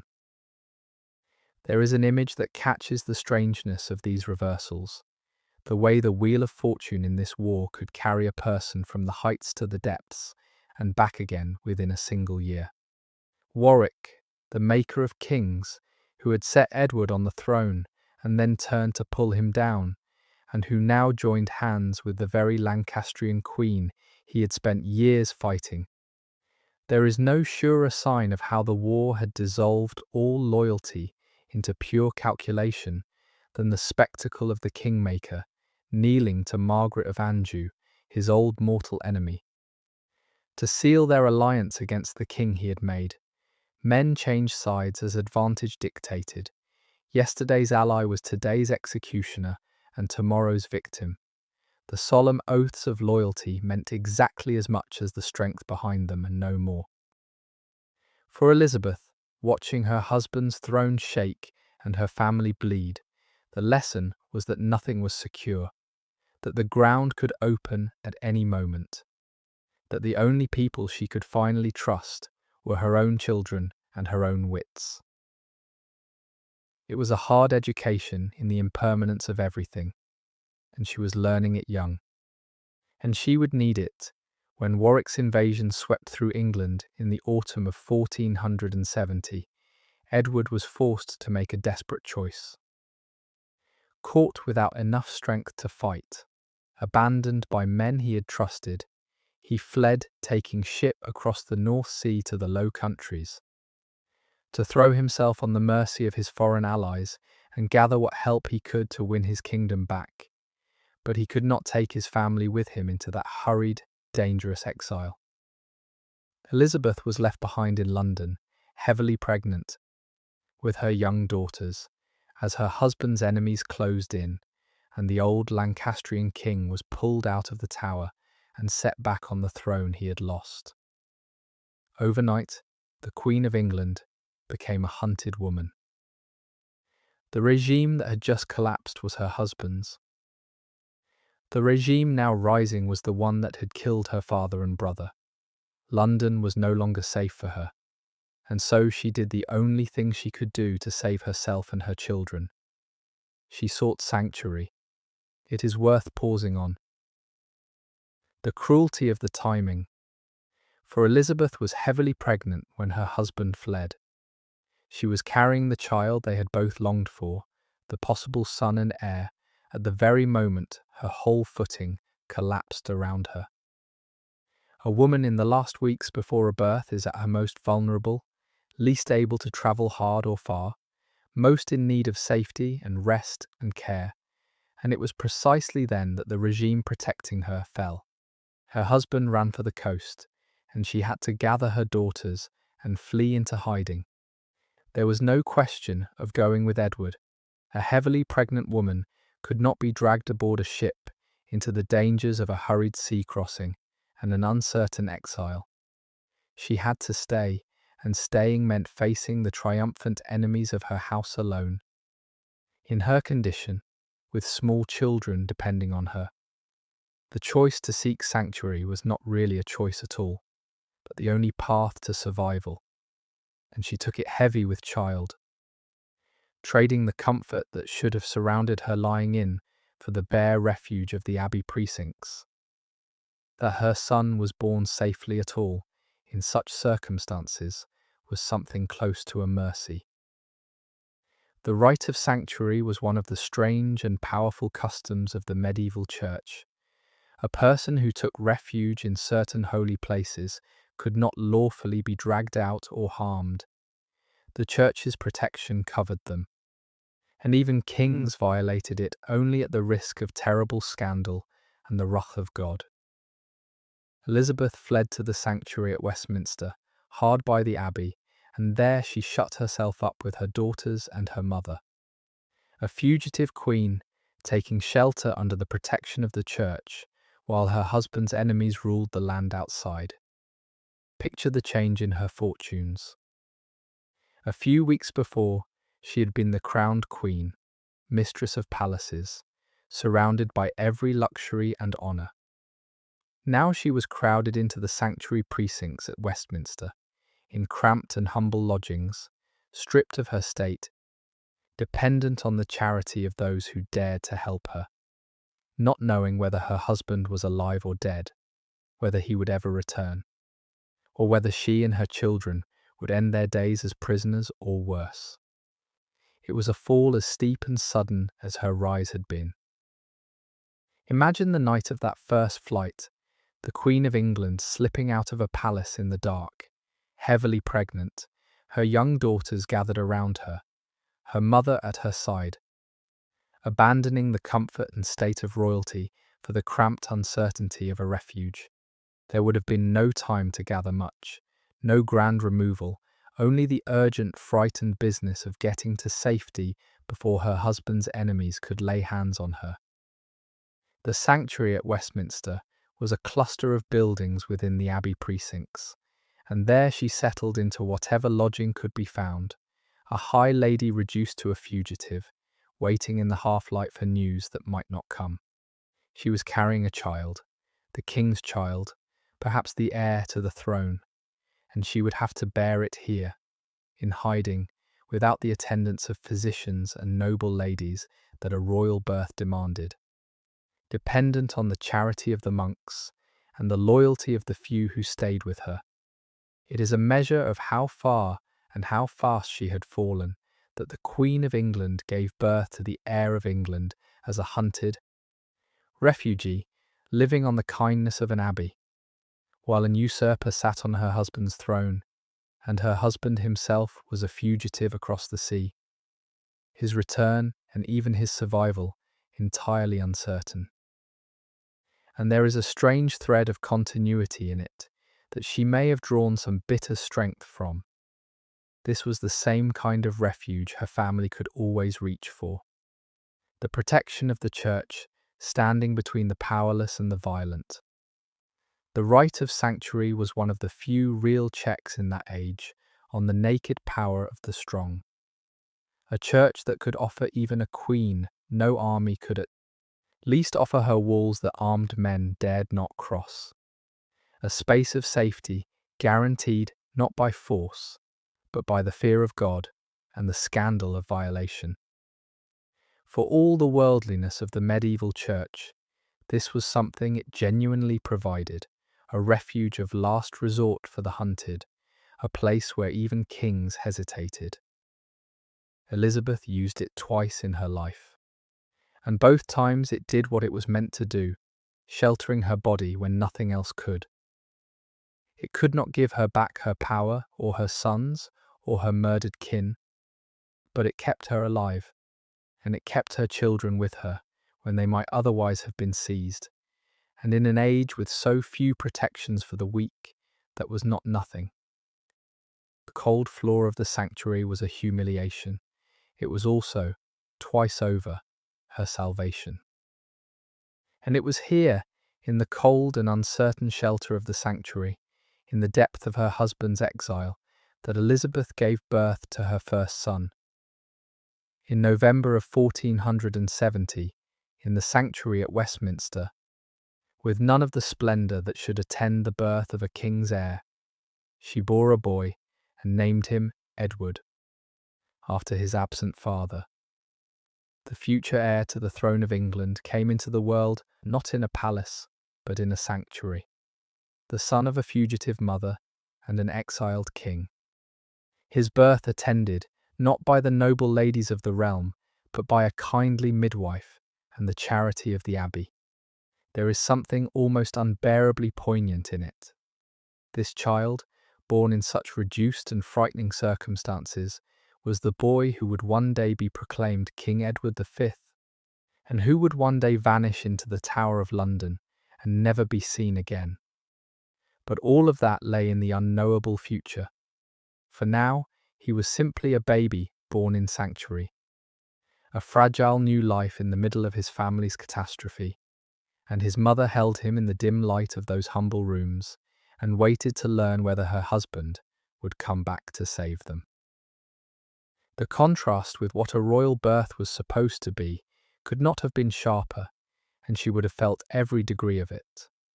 The birth of a king's heir was normally an occasion of immense ceremony and care.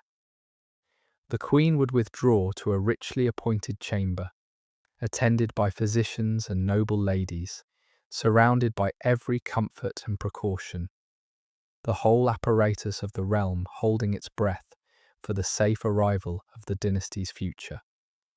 Elizabeth had borne her earlier children, the daughters, in just such state. Now she bore the most important child of all, the longed-for son and heir, in the poverty and danger of sanctuary, attended by a midwife and a few faithful women, with no certainty that the baby's father was even alive, let alone that he would ever return to claim him. The boy who should have been welcomed with bonfires and bells and the rejoicing of a kingdom was born instead in hiding, in silence, in fear.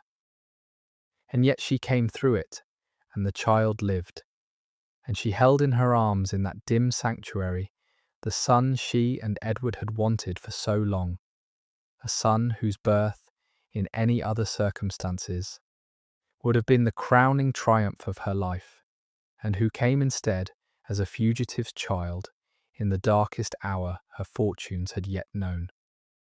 He came back.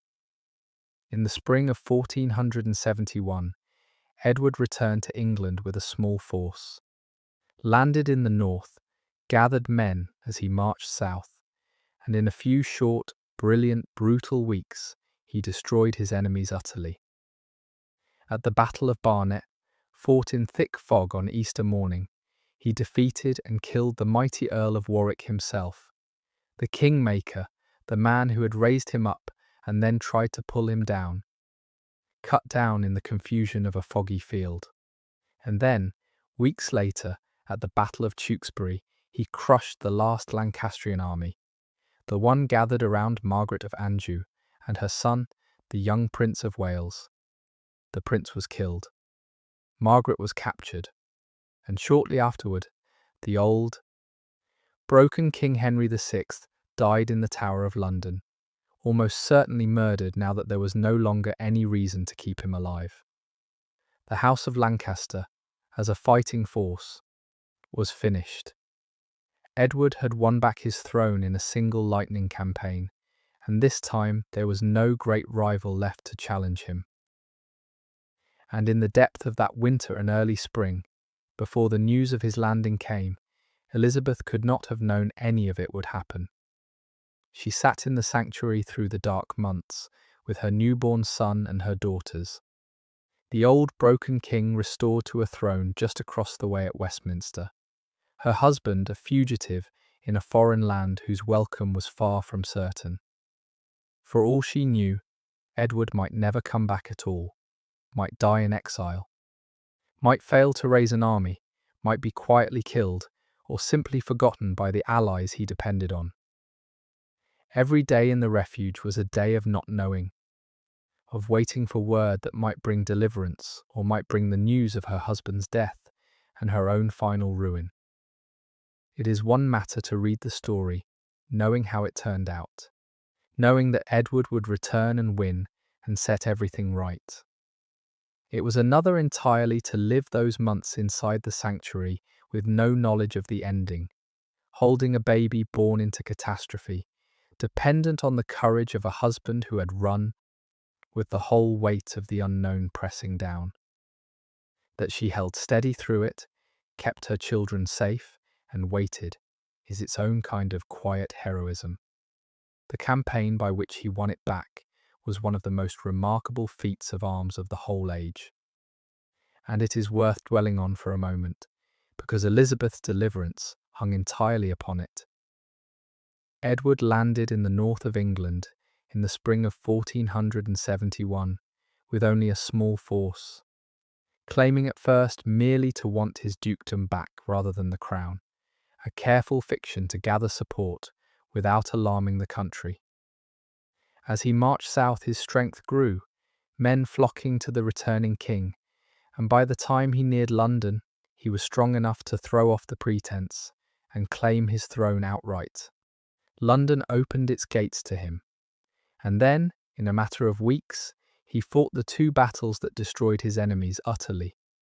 Barnet, in the Easter fog where Warwick the Kingmaker died, and Tewkesbury, where the last Lancastrian hope was extinguished and the old line was cut down root and branch.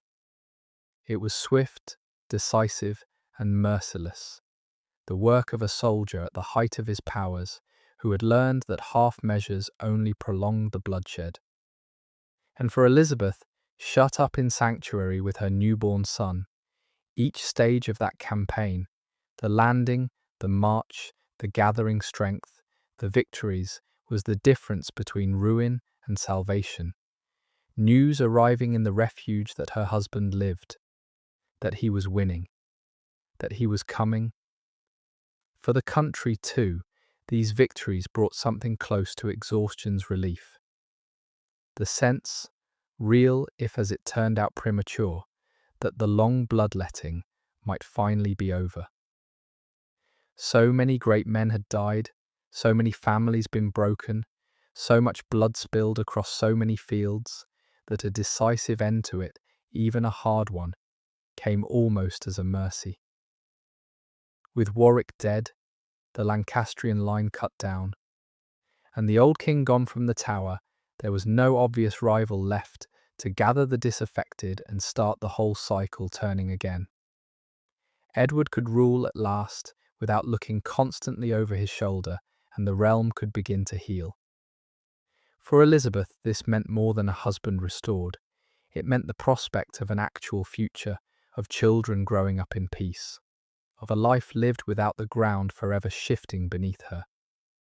The decade that followed would prove that the peace, while it held, was real. The tragedy folded inside it was that it did not hold long enough, that the man who had won it so decisively would die too young and leave it all to come apart once more. But in the spring of his great victory, none of that shadow had yet fallen, and there was only the vast relief of a war that seemed at last to be truly won. For Elizabeth, the return of her husband was deliverance. She came out of sanctuary, her newborn son in her arms, to greet a victorious king and to resume her place as queen of a realm that was, at last, truly his. The reunion of the king with the wife who had borne his heir in hiding, the presentation of the baby son Edward had never seen, the passage from the terror of the sanctuary back to the safety of the palace. It must have felt like a resurrection, and in a sense it was. The years that followed Tewkesbury were the calm after the storm, the settled and prosperous heart of Edward's reign. The one stretch of Elizabeth's life where she could simply be a queen and a mother without the ground shifting beneath her. The war seemed over. The dynasty seemed secure. The little boy born in sanctuary was now the heir to a throne. His father, held without challenge. For a little more than a decade, Elizabeth Woodville lived the life she had been crowned for, and it was, by the measure of everything that came before and after, a time of peace.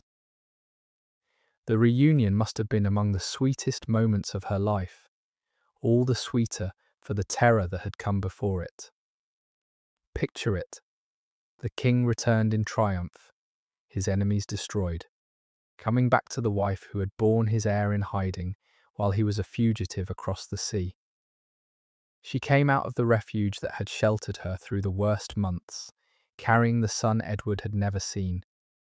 The child born in poverty and fear, now presented to his victorious father as the living heir of a throne, made suddenly secure again. After the dread of that autumn, the flight in the dark, the cramped lodging, the not knowing whether her husband even lived here, was deliverance made flesh, the family whole again. The danger past. It was the kind of reversal this war specialized in, fortune, swinging from the depths to the heights in the space of a few months. And for once it swung wholly in her favour. She had endured the worst and come through it, and her reward was her husband restored, her son acknowledged, her place made safe. For a while at least, the wheel had carried her back up into the light. The settled years were good ones, and they deserve their place in the story, because they are the happiness against which everything that came after must be measured. Edward, restored and secure, ruled with a firm and capable hand, restoring order, refilling the treasury, governing a realm grown weary of war and grateful for peace. And Elizabeth, at his side, did what queens did. She presided over a glittering court. She patronized learning and piety. She founded and supported colleges and good works. And above all, she bore and raised children. She and Edward had a large brood of them, and the royal nursery was full daughters and sons, the living guarantee of the dynasty's future. The eldest was a girl, Elizabeth of York, born back in the early years of the marriage, a princess who would matter enormously before the story was done. There was the boy Edward, born in sanctuary, now the heir, the Prince of Wales. There was a second son, Richard, Duke of York. And there were daughters in plenty, growing up in the security of their father's court. The fertility of the marriage was, in the hard arithmetic of dynasties, one of its great triumphs, and it bears remembering against the sorrow of how it all ended. In an age when childbirth was perilous and the death of infants commonplace, Elizabeth bore Edward a remarkable number of children and saw many of them grow, sons to carry the line and daughters to bind it by marriage to the proud houses of the realm. A queen's first duty was to provide heirs, and she had performed it abundantly, filling the royal nursery and seeming to set the dynasty on the surest of foundations. There is a cruel irony folded into this, for the very abundance of her children meant, in the end, the very abundance of her grief and her danger. More children to be branded illegitimate, more daughters to be sheltered and married off in the lean years, 2 sons to be lost into the tower. But in the good years, the crowded nursery was pure triumph, the visible proof that she had done what a queen was crowned to do. Her daughters would make great marriages, her eldest would be a queen, and through that very fertility, in the longest run, her blood would outlast every enemy who had ever despised her. The children were at once her deepest vulnerability and her final victory. These were the years in which she could be, simply, a queen and a mother, and we should let her have them in full before the darkness comes down. The court of Edward IV in his prosperous later years was a place of real splendour and culture, and Elizabeth presided over it as queen. She kept her own great household, with its hundreds of servants and officers. She dispensed patronage and charity. She involved herself in the education of her children and the founding of pious and learned institutions, lending her name and her means to colleges and chapels and good works. She bore child after child, and the survival of so many of them, in an age when so many infants died, filled the royal nursery with sons and daughters, and seemed to set the dynasty on the surest possible foundation. She was no longer the hunted fugitive of the sanctuary, nor the grieving daughter of the executions, but a settled, established, powerful queen, secure in her husband's affection and her own fertility, the matriarch of a flourishing royal family. If we are to feel the weight of what was coming, we have to first feel the solidity of this, the warmth and security and apparent permanence of these middle years, the long, calm afternoon of her life, before the sun went down so suddenly and so completely. The textures of that life are worth dwelling on, because they are the warm centre the rest of the story darkens around.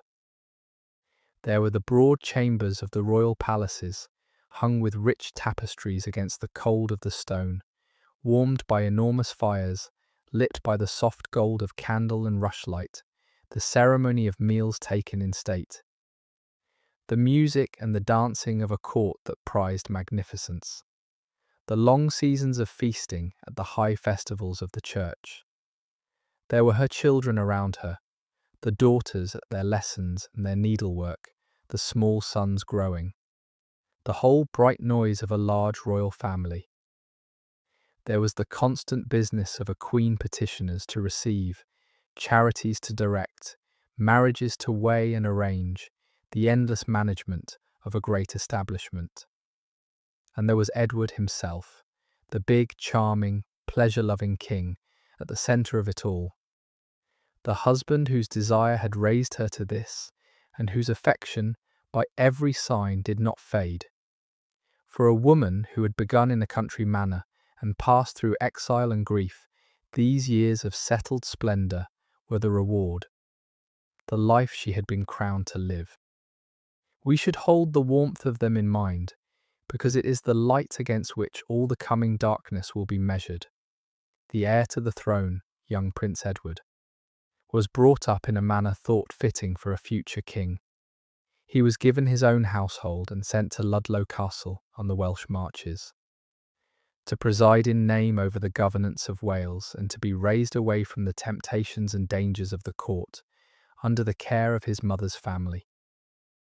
The man chosen to head the young prince's household and to guide his upbringing was Elizabeth's own brother, Anthony Woodville, Earl Rivers, a cultivated, learned, accomplished man, a jouster and a scholar and a patron of England's first printing press, one of the most admired figures of his age.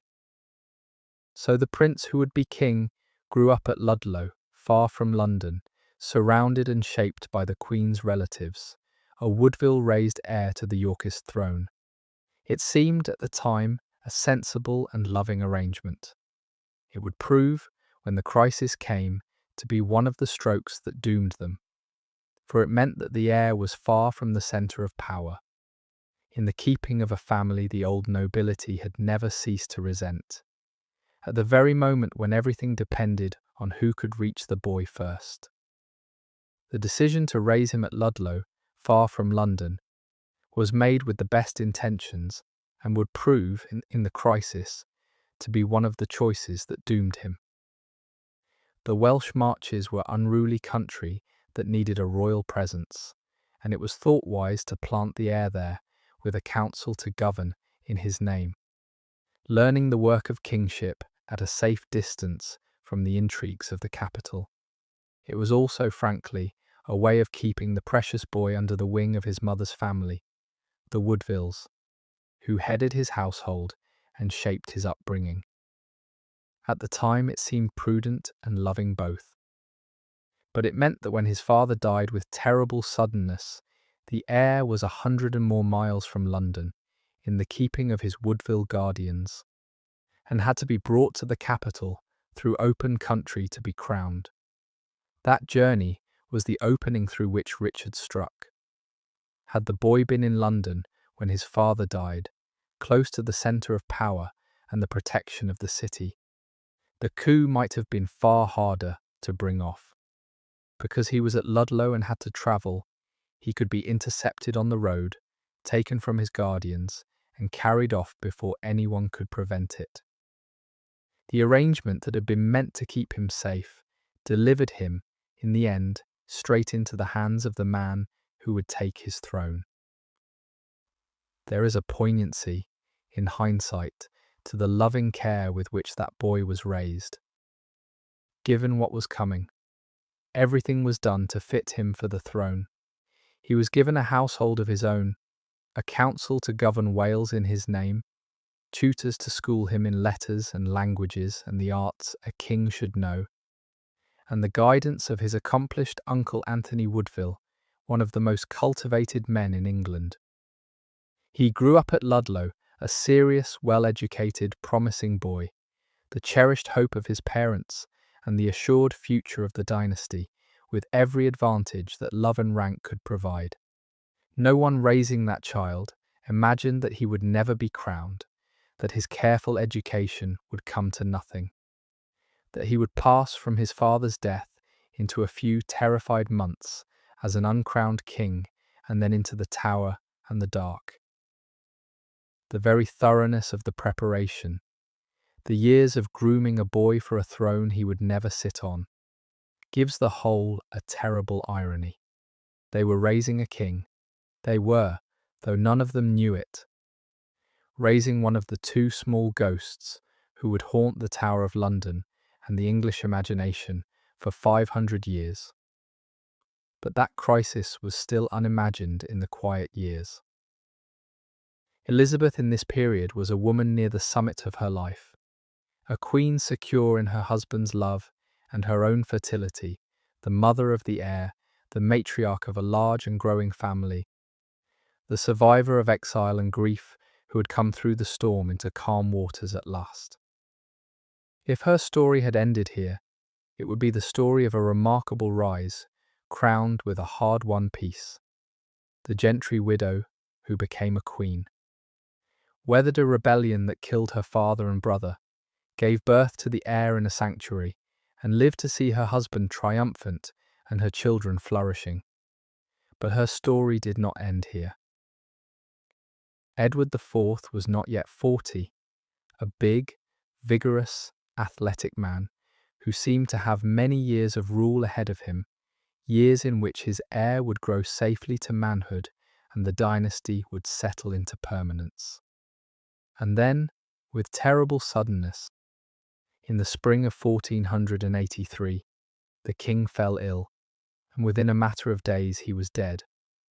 And there is a particular cruelty in how unprepared they all were for what came, precisely because these years had been so secure. Edward was a relatively young man, vigorous and powerful, who had every reason to expect decades more of life and rule. There was no sense of a gathering crisis, no warning that the settled order was about to shatter. The heir was growing safely toward manhood. The dynasty seemed assured. The deep wound of the Civil War seemed to have healed at last into a lasting peace. People do not guard against catastrophes they cannot imagine, and no one around Edward imagined that he would simply sicken and die in early middle age, leaving a boy of 12 to inherit a throne in a realm still full of old hatreds and ambitious men.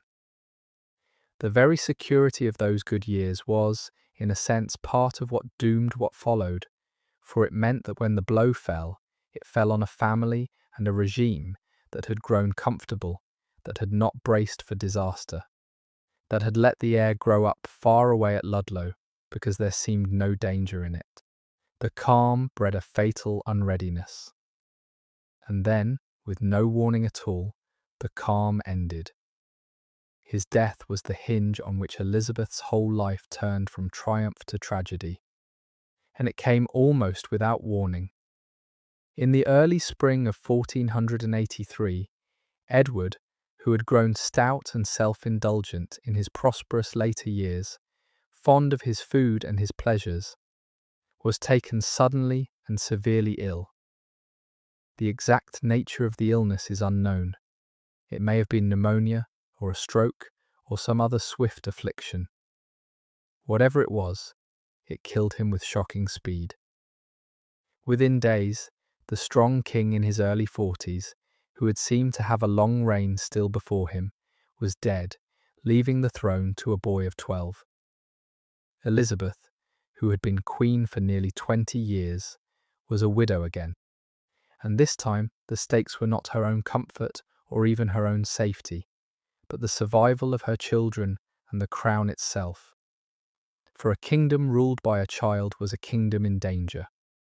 And everyone who understood power understood at once that the death of Edward IV had thrown England open, and that a deadly struggle for control of the boy king and the realm was about to begin.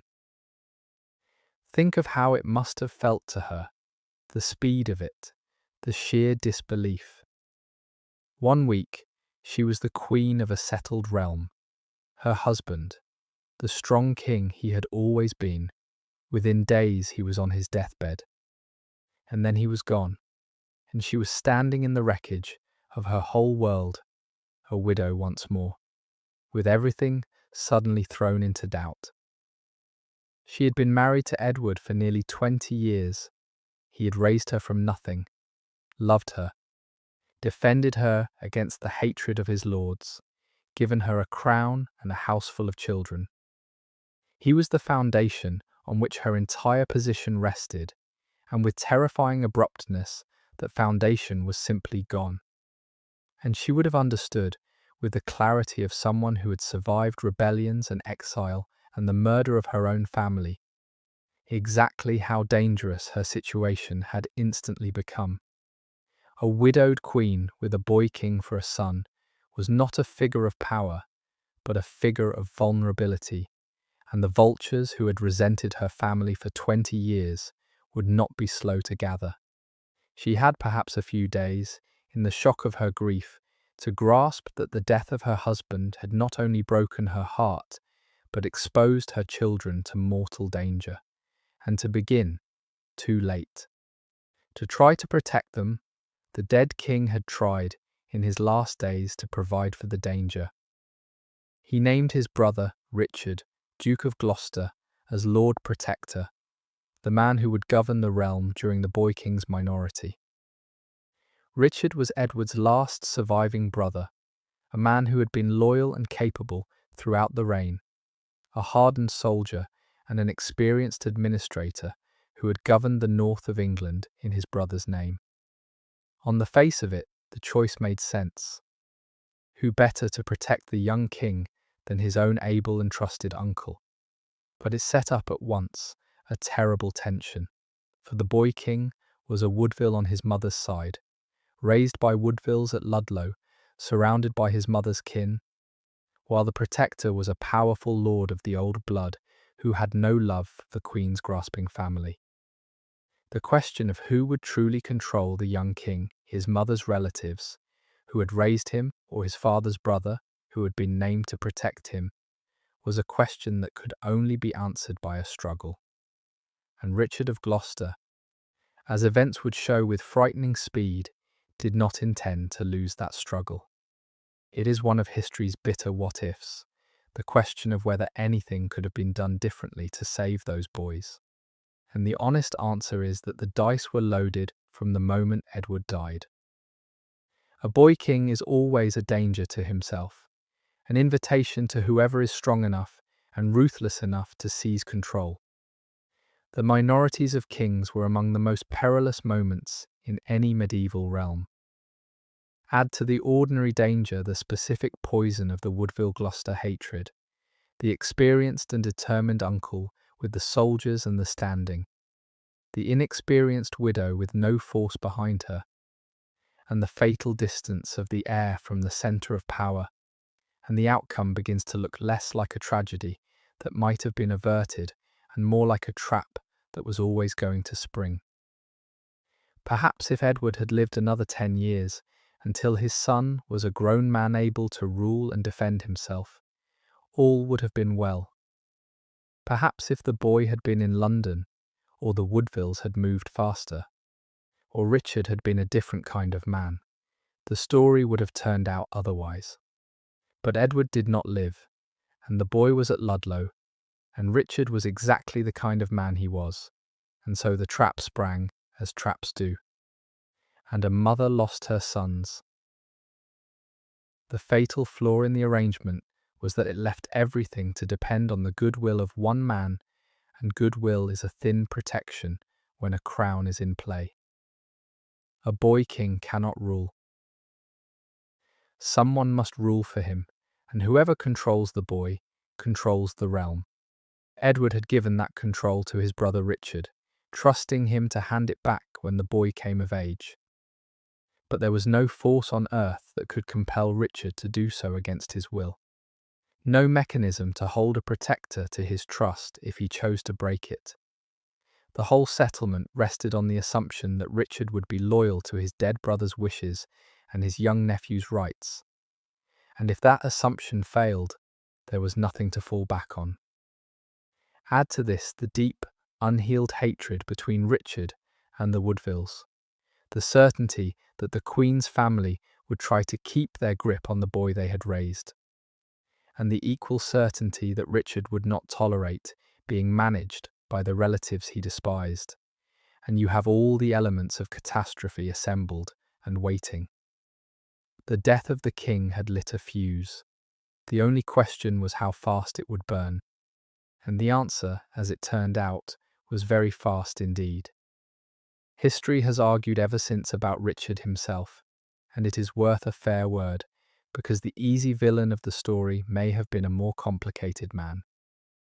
He had been, throughout his brother's reign, a capable and seemingly loyal servant of the crown, a competent administrator and soldier who governed the north well and earned real loyalty there. There are those who argue that he acted in the crisis of 1483, partly out of genuine fear of the Woodvilles, fear of what would happen to him if his enemies controlled the boy king, fear in an age where losing the struggle for power often meant losing one's head. Others see only naked ambition, a man who saw his chance at a crown and took it, sweeping aside his nephews and his oaths together. The truth is probably tangled, as truths usually are, some mixture of fear and ambition and the brutal logic of a time where one struck first or was struck down. None of this lessens what was done to Elizabeth and her sons, and it is no part of telling her story to excuse the man she held responsible for her deepest grief. But honesty requires admitting that Richard is a genuinely contested figure, that the case against him, though strong, is not closed, and that the history was written largely by the side that beat him. She believed he had destroyed her. She may well have been right, but the full truth of him, like the fate of her sons, lies finally beyond our reach. Richard moved with a speed and decision that left his rivals reeling. When Edward IV died, the young king was at Ludlow with his Woodville household, and the plan was to bring him to London to be crowned. Elizabeth's family set out to escort the boy to the capital, but Richard, Duke of Gloucester, intercepted them on the road. At a place called Stony Stratford, the Protector seized the young king, arrested the Queen's brother Earl Rivers and her son, by her first marriage, Richard Grey, the very men who had been escorting and protecting the boy, and took the king into his own keeping. The men he arrested were sent north as prisoners and would before long be executed without anything resembling a fair trial, killed because they were Woodvilles and because they stood between Richard and control of the king. In a single stroke, the Protector had captured the boy king, decapitated the Queen's family of its leading men, and made himself master of the situation. And the news of it came to Elizabeth in London like a thunderbolt. The interception at Stony Stratford was a masterstroke of cold timing, and its swiftness is the measure of how completely the Woodvilles were outplayed. They had been bringing the young king toward London in a leisurely, confident progress, planning a coronation that would set the boy on the throne with his mother's family securely in control of him and of the government. They did not move fast enough, and they did not guard against the one man they should have feared most. Richard, coming from the north, joined the royal party with every show of loyal devotion to his nephew, was received as a friend and a protector, and then he arrested the Queen's brother and her son, the boy's escort and guardians, and took physical possession of the king himself, all before anyone understood what was happening. It was over almost before it began. In the space of a single morning, the careful Woodville plan to control the succession collapsed. Their leading men were prisoners, and the boy king was in the hands of the uncle, who would, within weeks, take his throne. Speed and surprise and ruthlessness had done it. The same qualities Edward IV had used to win his own crown, now turned by his brother against Edward's own children. And we should not forget who fell in that single morning. because these were people Elizabeth loved, not pieces on a board. The brother seized at Stony Stratford was Anthony Woodville, Earl Rivers, the cultivated learned man who had been entrusted with raising the young king, a jouster admired across Europe, a patron of the new art of printing, by many accounts the most accomplished and attractive of all her brothers. The other man taken was Richard Grey, her own son by her first marriage, a child of that quiet Groby household long ago, now a grown man caught in the wreckage of his half-brother's reign. Both were sent north as prisoners, and both would be put to death without any trial worth the name, killed because they were Woodvilles and because they stood in Richard's path. So the coup that took the king from Elizabeth also took, at a stroke, her brother and her son. The second time in her life that the men of her family had been seized and executed by a rival reaching for power. She had lost her father and a brother to Warwick's faction years before. Now she lost another brother and a son to Gloucester. The pattern of her life kept repeating its cruelest figure. The men she loved cut down by the enemies her own rise had made. She understood at once what it meant. Her brother and her son were prisoners in Richard's hands. The young king, her son, was in the power of a man who had just shown he would stop at nothing, and she herself, the Queen Mother, was suddenly exposed and friendless at the centre of a coup. There was no army to call on, no powerful lord she could trust to protect her, no time to gather allies. Faced with catastrophe and moving on her own desperate judgment, she did the one thing that had saved her once before. In the dead of night, she gathered her remaining children, her younger son Richard, Duke of York, and her daughters, and fled once more into sanctuary at Westminster.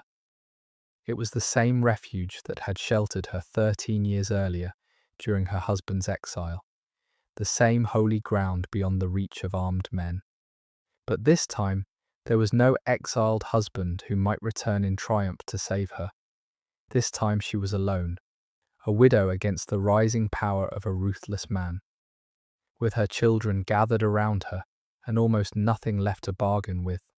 And the speed of her decision tells us everything about the woman she had become through a lifetime of catastrophe. A person less hardened might have hesitated, hoped, waited to see whether matters were truly as bad as they seemed, sent to negotiate or appeal. Elizabeth did none of that. She read the situation in an instant, the king taken, her men arrested, herself exposed, and she acted on the reading without delay, gathering her children and moving to sanctuary that same night, before the trap could close fully around her. It was the response of someone who had learned, through the murder of her father and brother and a lifetime in this war, that when the powerful move against you, the worst interpretation is usually the correct one, and that hesitation is the enemy of survival. She had been a frightened young widow once, petitioning for justice. She had been a fugitive queen in this same sanctuary. She had buried more of her family than most people ever have to. All of that hard experience compressed itself into the speed of that single night's decision. She did not get everything right in the dreadful months that followed. No one could have, but she got the first move right, the instinct to run, and it bought her children what little safety could still be had.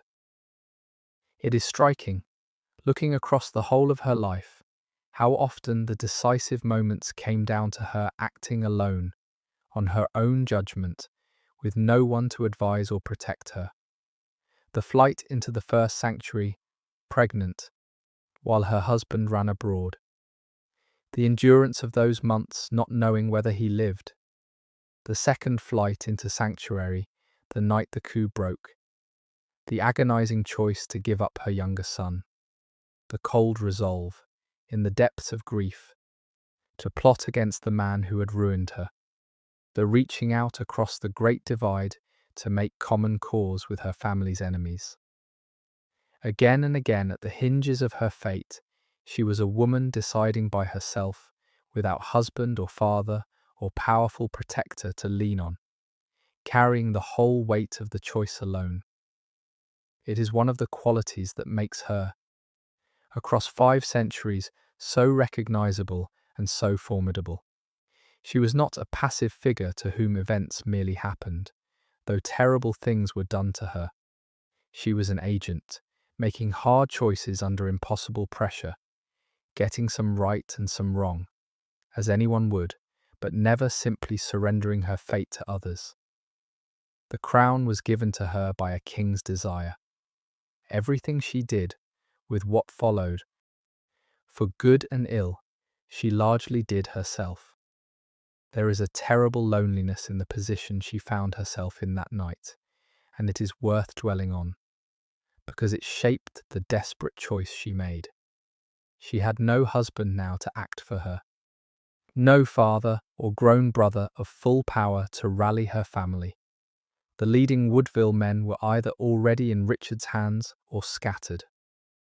She had no army, no powerful lord sworn to her cause, no time to summon help from anywhere. The machinery of the state, the council, the lords of London, were watching to see which way power would fall, and had no wish to stake themselves on a widow against a protector who held the king. She was, in the most literal sense, on her own.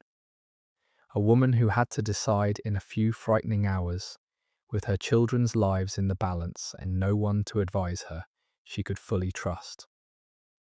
And the decision she reached to run, to take her remaining children into sanctuary, rather than try to brazen it out or trust to Richard's good faith, was the decision of someone who had learned, through the executions and the exile and a lifetime in this merciless war, that when the powerful move against you, you do not wait politely to see what they intend. You get your children behind walls that even a protector cannot lawfully breach, and you buy what time you can. The scene of that second flight into sanctuary is one of the most vivid and pitiable in the whole story. The chroniclers describe the queen sitting amid the rushes on the floor of the sanctuary, surrounded by her hastily gathered belongings, her servants breaking down a wall to get her chests and goods through, the whole household in a state of desperate, frightened disarray. Here was the woman who had been crowned in golden splendour 18 years before, now huddled on the ground in a place of refuge, stripped again of everything, clutching her children to her, watching her world come apart for the second time. But the worst of it was still to come, and it would come disguised as reasonableness.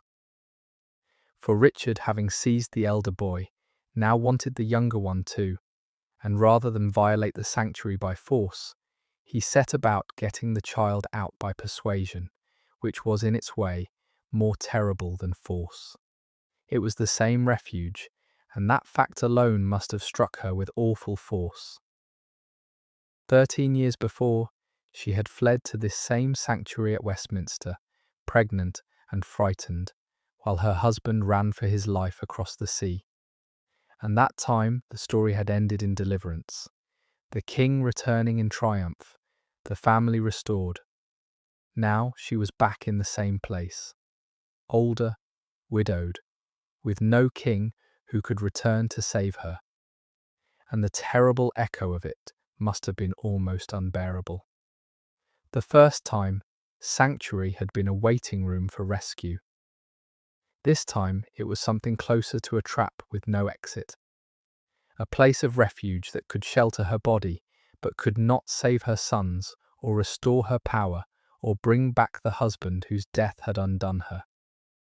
She sat amid the rushes in the same precincts that had sheltered the birth of eldest son, and she must have known, in some part of her, that lightning does not strike twice, that there would be no second miraculous deliverance, that this time she had run not toward eventual rescue, but only away from immediate capture, into a holy prison from which there was no good way out. The argument put to her was this: The young King Edward was to be crowned, and it was not fitting, they said, that his brother should be absent from the coronation. The boy should be with the king, his brother. To share in the grand occasion, it was unnatural and unkind to keep a child shut up in sanctuary away from his own brother. A delegation came to her, led by the Archbishop of Canterbury, to ask her to give up her younger son so that the two brothers might be together. And Elizabeth was placed in an impossible position. She did not trust Richard. Every instinct must have screamed at her to keep the child close. But she was a woman alone in sanctuary, with no power to resist, faced with the assembled authority of the realm and the church, and with the unspoken threat that if she did not yield the boy willingly, he might be taken by force regardless. Sanctuary or no sanctuary. To refuse was to invite the violation of the sanctuary and perhaps worse. So at last, with what anguish we can only imagine, she gave him up. She handed her younger son, Richard, Duke of York, over to the men who had come for him and watched him be led away to join his brother. She would never see either of her sons again. She held out, by the accounts, for a time before she yielded, and we should honour that resistance, even though it failed. She did not simply hand the boy over at the first asking. She understood. Surely, what giving him up might mean. Her instincts as a mother and as a survivor of this merciless war must have told her that a child surrendered to Richard might not come back. So she resisted, argued, delayed, clung to the protection of the sanctuary as long as she could. But she was a woman alone against the assembled power of the realm, with no force to back her refusal, and the men who came for the boy held every card. They could appeal to reason, to the boy's own good, to the unnaturalness of keeping brothers apart. And behind the reasoning stood the unspoken certainty that if persuasion failed, the sanctuary might simply be violated and the child taken anyway. Faced with that, her resistance could only delay the inevitable, and delay carried its own dangers. So at last she yielded what she could not keep, and let her younger son be led away, and the accounts that describe her parting from him, the embrace, the tears, the blessing, the foreboding, describe a mother who knew, or feared she knew, exactly what she was being made to do. It's worth pausing on that moment, because it is the dark centre of her whole life, and it deserves to be felt rather than hurried past. A mother, cornered, frightened, out of options, persuaded against every instinct to give up her child on the promise that he would be safe and happy with his brother. We do not know exactly what was in her mind. Perhaps she truly hoped it would be all right. Perhaps she had simply run out of any way to say no, but the chroniclers record that she clung to the boy and wept and spoke words of foreboding, kissing him and blessing him and bidding him farewell, as if she sensed she would not have him back. Whether those words are real or were placed in her mouth by later writers who knew how the story ended, we cannot say, but the essential fact is beyond doubt and beyond softening. She gave up her younger son, and the two boys were now both in their uncle's keeping, in the Tower of London, and the gate was about to close on them forever. And consider the cruelty of the means by which it was done, the way force wore the mask of reason. They did not come to the sanctuary with armed men to tear the child away, though that threat stood always in the background. They came with an argument, with churchmen and lords speaking gently of what was fitting and natural, of a boy's place at his brother's side, of the unkindness of keeping a child cooped up away from his family. They made refusal look like the unreasonable, unmotherly choice, and compliance look like the loving one. It was a kind of moral trap, designed to make a frightened mother hand over her child while half persuading herself it was for his good, or at least to strip her of any ground to refuse that would not seem perverse and cruel. Whether Elizabeth believed any of it, we cannot know. More likely she saw through all of it and yielded anyway, because she understood that the alternative was the violation of the sanctuary by force, and perhaps worse for them all, and that a defiance she could not back with strength would only bring the catastrophe sooner. She was outmaneuvered, and she knew it, and she gave up her son into the hands of men she did not trust, because she had been left no choice that was not worse. That is the particular horror of it. Not a defeat in open struggle, but a checkmate dressed up as a courtesy. There is a detail in the old accounts that catches the whole horror of it in a single image. The mother having agreed at last to give up the boy, taking her time over the parting, holding him, speaking to him, as though by slowing the moment she could somehow keep it from being final.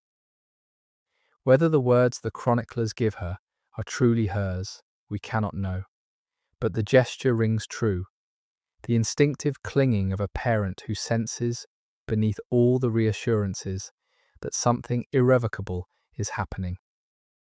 She had no power to refuse, but she had, for a few moments, the power to delay, to hold her child a little longer before handing him into the hands that had come for him. And then the moment ended, as such moments do, and the boy was led away, out of the sanctuary, out of her keeping, out of her sight forever. She would have watched him go, a small figure walking away with the men who had come to take him, perhaps looking back, perhaps not, and then the door would have closed. And she would have been left in the sudden silence with her daughters and the knowledge of what she had just been forced to do. It is among the most desolating scenes in all of English history, and its full weight falls not on a battlefield or in a throne room, but in the quiet of a mother letting go of a child she feared she would not see again. With both boys in his hands, Richard moved to take the throne itself, and the instrument he used struck directly at Elizabeth and at the legitimacy of her whole marriage. A claim was put forward and then enacted by Parliament that Edward IV's marriage to Elizabeth Woodville had never been valid at all. The argument rested on an allegation that before he married Elizabeth, Edward had already been pledged in a binding marriage contract to another woman, a lady named Eleanor Butler, a formal pre-contract of marriage in the law of the Church, was very nearly as binding as a marriage itself.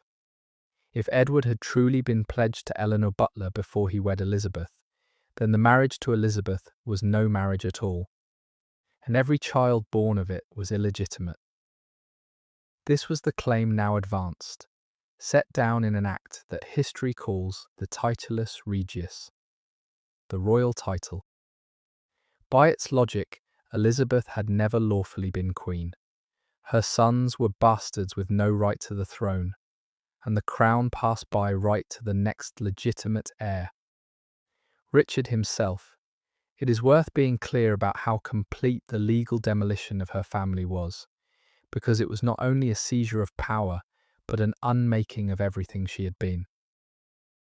By the logic of the Titulus Regius, Elizabeth had never been a lawful wife, only a kind of long-term mistress deceived or deceiving. She had never truly been queen, only a woman who had worn a crown she had no right to. Her marriage of nearly 20 years was a sham, her coronation a hollow show, her children the bastard offspring of an invalid union. Everything that had defined her since that secret wedding at Grafton was declared by Act of Parliament never to have been real. At a stroke, she was stripped not only of her present power, but of her entire past. Her whole identity as wife and queen, and mother of princes, legislated out of existence. Few people have ever been so thoroughly erased while still alive, and the cruelty of it was compounded by its purpose. For the unmaking of her marriage was the instrument by which her sons were barred from the throne and her husband's brother climbed onto it. The legal fiction did not merely insult her, it disinherited her children and cleared the way to whatever became of them in the Tower. And there is a special bitterness in the particular ground chosen for it, the alleged pre-contract, because it turned the intimate history of her marriage into the instrument of her children's ruin. The claim reached back 20 years, past the coronation and the children and the long public reality of her queenship, to assert that at the very beginning, before any of it, Edward had quietly disqualified the whole of it by a private promise to another woman. It made the foundation of her life retroactively rotten. Everything that had been built on the marriage, the crown, the children's royalty, her own identity as queen, was declared to have been standing all along, on nothing. And because the man at the centre of it was dead and could not be questioned, and the other woman was dead and could not be questioned, there was no way for Elizabeth to fight it on the facts. It was simply asserted and enacted and made law over her head and against her interest, by men who wanted the result it produced. To be unmade in the present is hard enough. To be told that you were never made at all, that the whole edifice of your life had been a legal illusion from its first day, that is a particular and exquisite cruelty. And it was done to her with the full solemnity of Parliament. Whether there was any truth in the pre-contract story is something historians have argued over ever since. And we will never now know for certain. The allegations surfaced at exactly the moment it was needed to justify Richard's seizure of the crown, advanced by Richard's own supporters, impossible to test because the woman at its centre was conveniently dead. It may have been true, it may have been a complete fabrication, it may have been a half-truth stretched to fit. What is certain is its effect. On the strength of it, Richard set aside his nephews, declared his brother's marriage invalid, and had himself crowned King Richard III.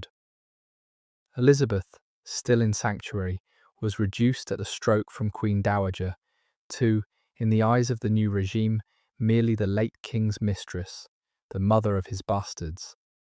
Stripped of her title and her status and her son's inheritance all at once.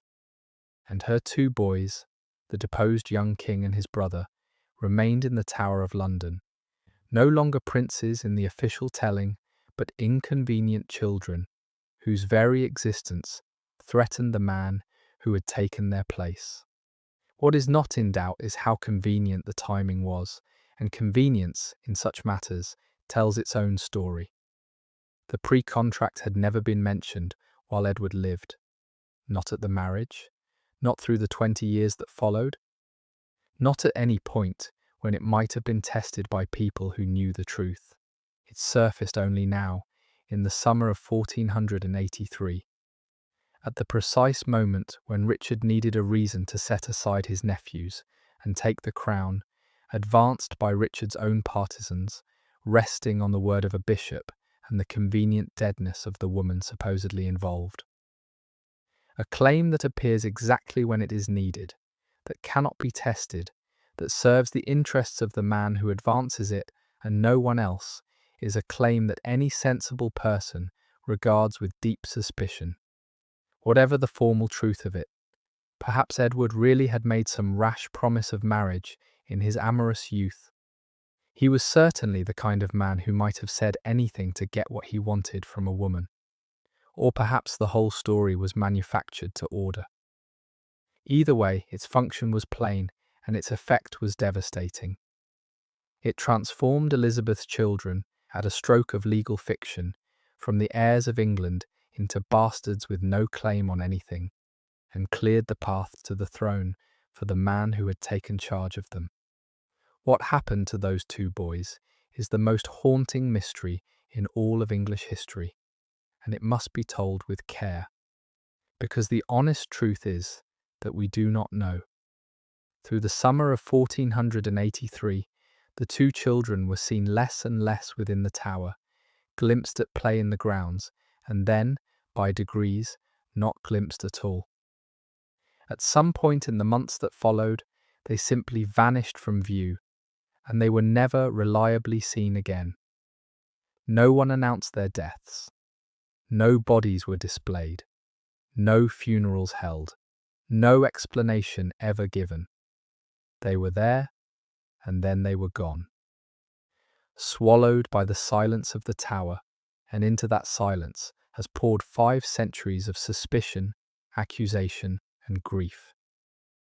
The most widely believed explanation, then and now, is that they were murdered, mothered in their beds on the orders of someone who wanted them out of the way. But who gave that order, if it was given, and exactly when and how the children died, if they died, has never been proven. And the most honest word that can be said is that their fate remains unknown. Suspicion has fallen most heavily, from that day to this, on their Uncle Richard, the man who had taken their crown and in whose power they lay, the man with the clearest motive to want them gone. It was widely believed in his own time, and it has been believed by many ever since that he had them killed to secure his throne. Others have argued his innocence, pointing to other suspects, other possibilities, the lack of any proof. The debate has never ended and likely never will. But set the forensic mystery aside for a moment and think only of the mother, shut up in sanctuary, hearing the rumours spread through London that her sons were dead. She could not go to them. She could not learn the truth. She could only sit in the half-light of the sanctuary and absorb, slowly, the unbearable likelihood that her 2 boys, the heir born in this very refuge 13 years before, and the younger child she had given up with such foreboding, were gone, and that she would never know exactly how, or be able to bury them, or even be certain of the day they died. Of all the sorrows of her sorrowful life, this was the one without bottom. The silence around them is the cruelest part, and it is worth dwelling on rather than rushing past toward the question of blame. Powerful people who die are usually buried with display. Their ends are announced, their bodies shown, their passing turned into ceremony, precisely so that no doubt can linger. The absolute silence around the boys, no announcement, no bodies, no funeral, no acknowledgement of any kind, was itself a kind of message or a kind of guilt, or at the very least a refusal to let the truth be known. They were simply allowed to fade from sight and then from mention, as though if no one spoke of them, they might cease to have been. For their mother, that silence was a wall she could not climb. She could not demand an inquiry. She had no power to compel anyone to tell her anything. She could only listen to the rumours thicken in the city and draw her own unbearable conclusions. And the silence has held for 500 years. Bones were found long after that may or may not be theirs. Theories have been argued without end. But the plain word that a grieving mother needed, "This is what happened to your sons, on this day, in this way," was never spoken, then or since. They went into the tower and into the silence, and the silence has never fully given them back. For the purposes of this story, the unanswerable question of who did it matters less than the simple, devastating fact that they were gone, and that their mother had to live with not knowing. Set aside the centuries of argument, the rival theories, the partisans of Richard's guilt, and the partisans of his innocence. Come back to the woman in the sanctuary. Whatever the truth, the result for her was the same. 2 boys who had been alive and in the tower were, by the end of that year, gone from the world, and no one would ever tell her how, or let her see their bodies, or give her even the cold comfort of certainty. A mother can grieve a child she has buried. She has the body, the grave, the knowledge of the end, the place to bring her sorrow. Elizabeth was denied even that. Her sons did not die in her arms or under her eye. They were taken from her and swallowed by silence, and she was left to piece together their fate from rumour and absence. To grieve children, she could not bury for a death. She could not confirm on a day she would never know. It is a particular torture, the not knowing, and it was hers for the rest of her life. Whatever else history argues about, it should never lose sight of that. A mother who lost 2 sons into the dark and was never allowed to learn what became of them. We have no record of what she said or did in the worst of it, and perhaps that is fitting. Some griefs lie too deep for the chroniclers to reach. The men who wrote the histories cared about the politics, the claims and counterclaims, the movements of armies, the fates of kings. The interior life of a mother absorbing the probable murder of her children did not concern them, and so it goes unrecorded, a blank at the very centre of the story. We are left to imagine it. The long days in the sanctuary, the rumours arriving and hardening, the slow and dreadful settling of the truth, the nights that must have been passed, all describing. Whatever she felt, she had to feel it largely in silence and largely alone.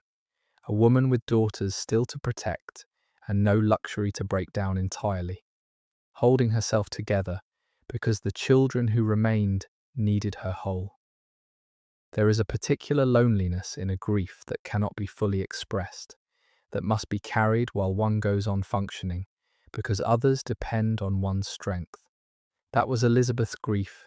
She bore it, as far as we can tell, with the same hard control she brought to everything. And then she turned it, somehow, into the cold resolve that would bring her enemy down.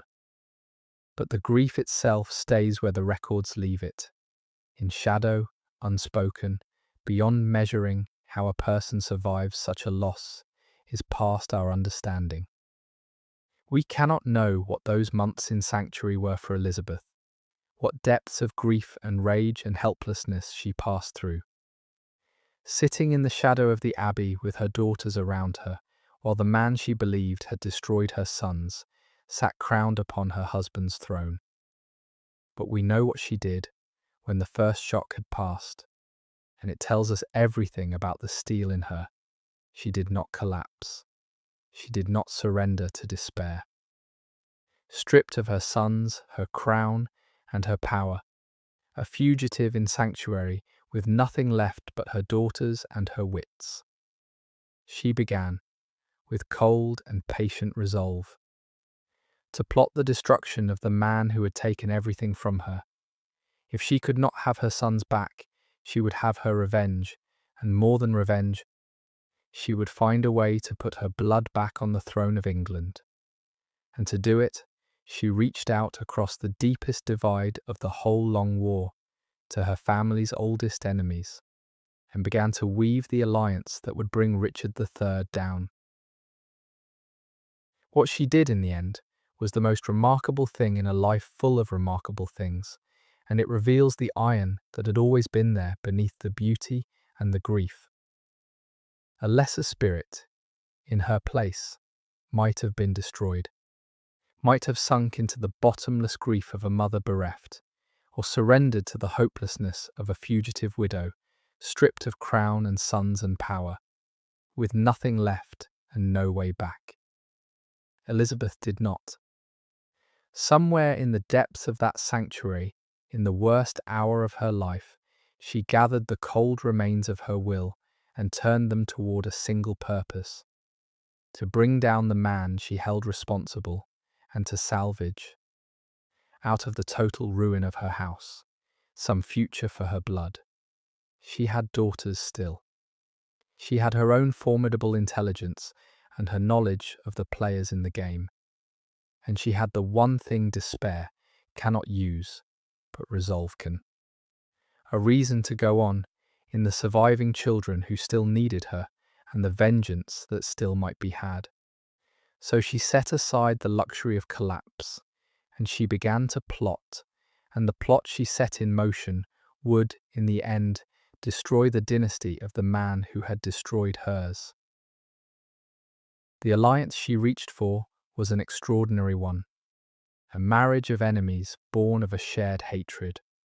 Far away in exile in Brittany and France lived a young man named Henry Tudor, the last hope of the Lancastrian cause, a descendant, through his mother, of the old royal line, a claimant to the throne in his own tenuous right, and the focus of every exile and malcontent who wanted Richard III gone. Henry's mother was a formidable, devout, endlessly determined woman named Margaret Beaufort, who lived in England, outwardly loyal to Richard's regime, and who wanted nothing in the world so much as to see her son made king. And so, two mothers, on opposite sides of the divide that had torn England apart for 30 years, Elizabeth Woodville, the Yorkist queen, and Margaret Beaufort, the Lancastrian matriarch, came together in secret and made a pact. Henry Tudor would invade England, overthrow Richard, and take the throne. And to bind the warring houses together and make his claim unassailable, he would marry Elizabeth's eldest daughter, Elizabeth of York, the senior surviving child of Edward IV, and now, with her brothers gone, the living heir of the House of York. To grasp how audacious the plan was, you have to see how unlikely a figure Henry Tudor was to be King of England. His claim to the throne was thin, traced through his mother's family by a line that had once been formally barred from the succession, and reinforced only by the fact that the relentless bloodletting of the war had killed off almost every rival with a better right.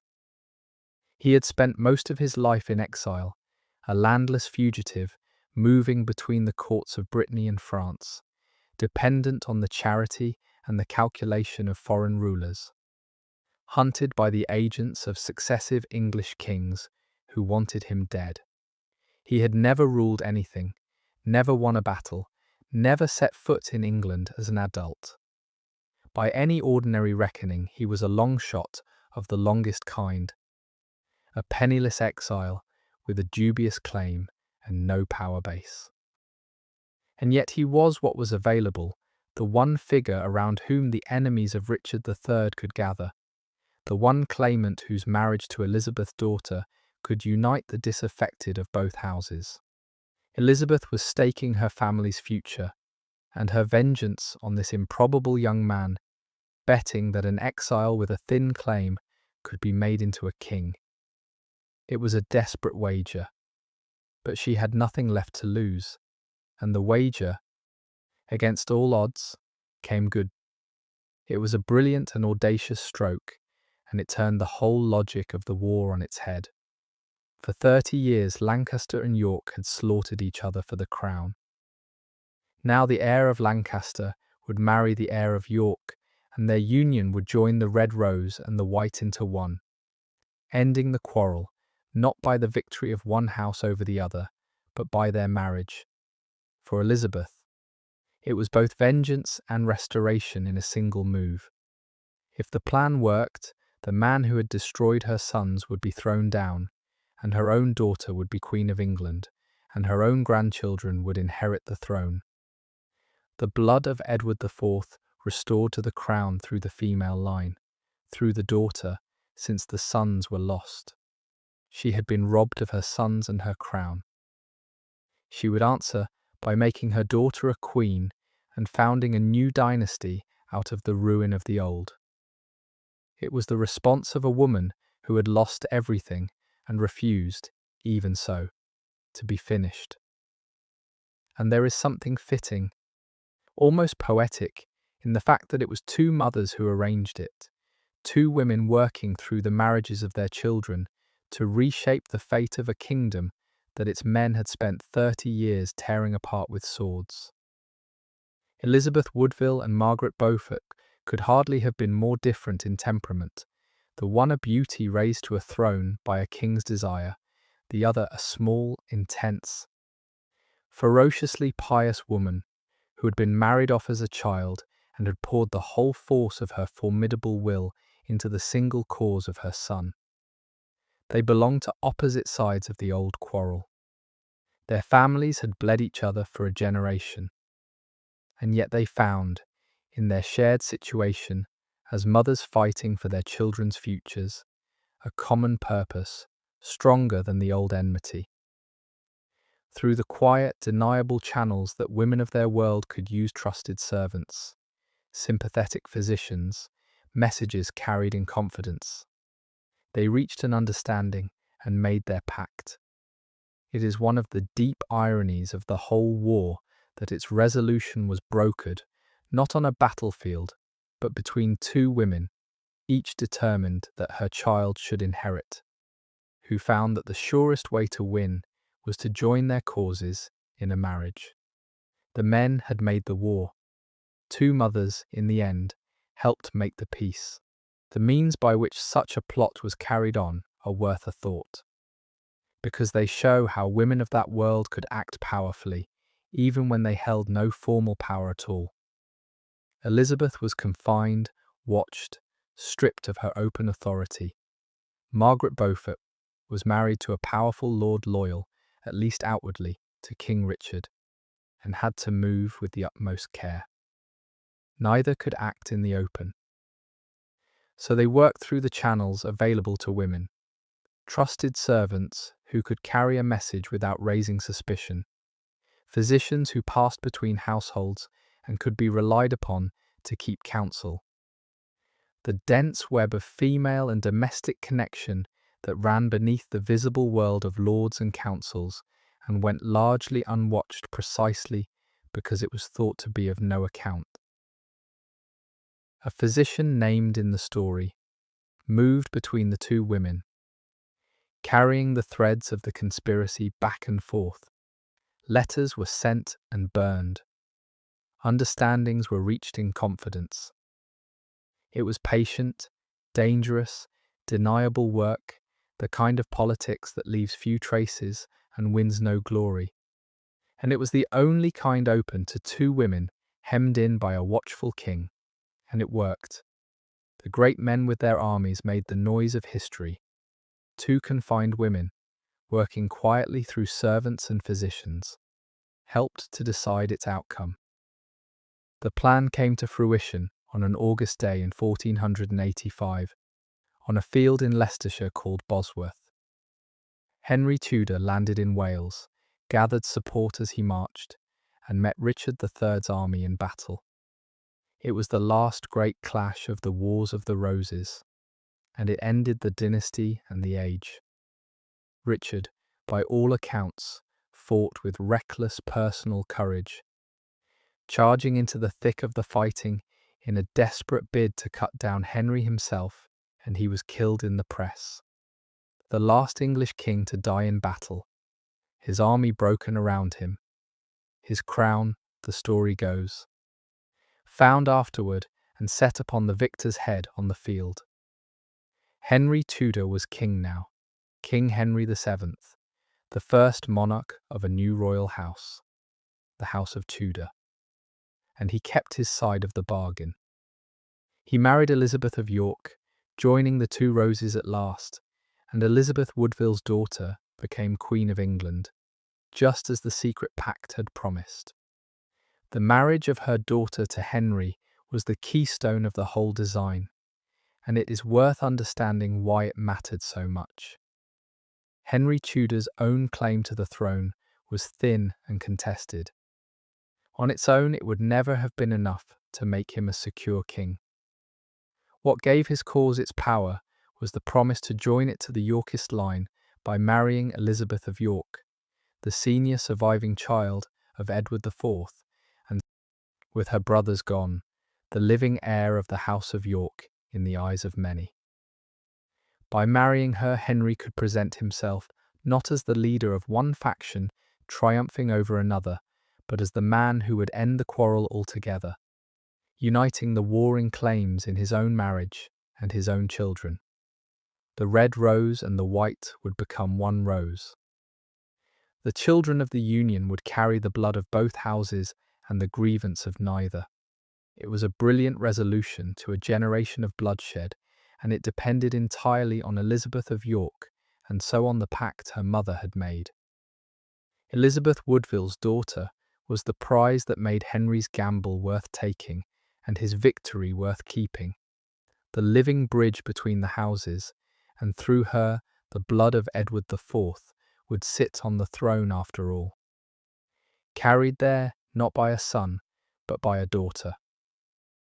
It is worth pausing, before we follow the story to its close, on the strangeness of what that union meant.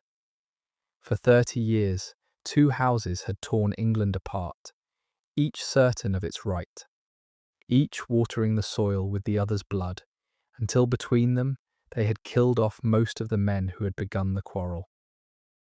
And the end of it, when it finally came, was not the triumph of one house over the other, but their marriage, the joining in one bed, and then in one child, of the two bloodlines that had been at war.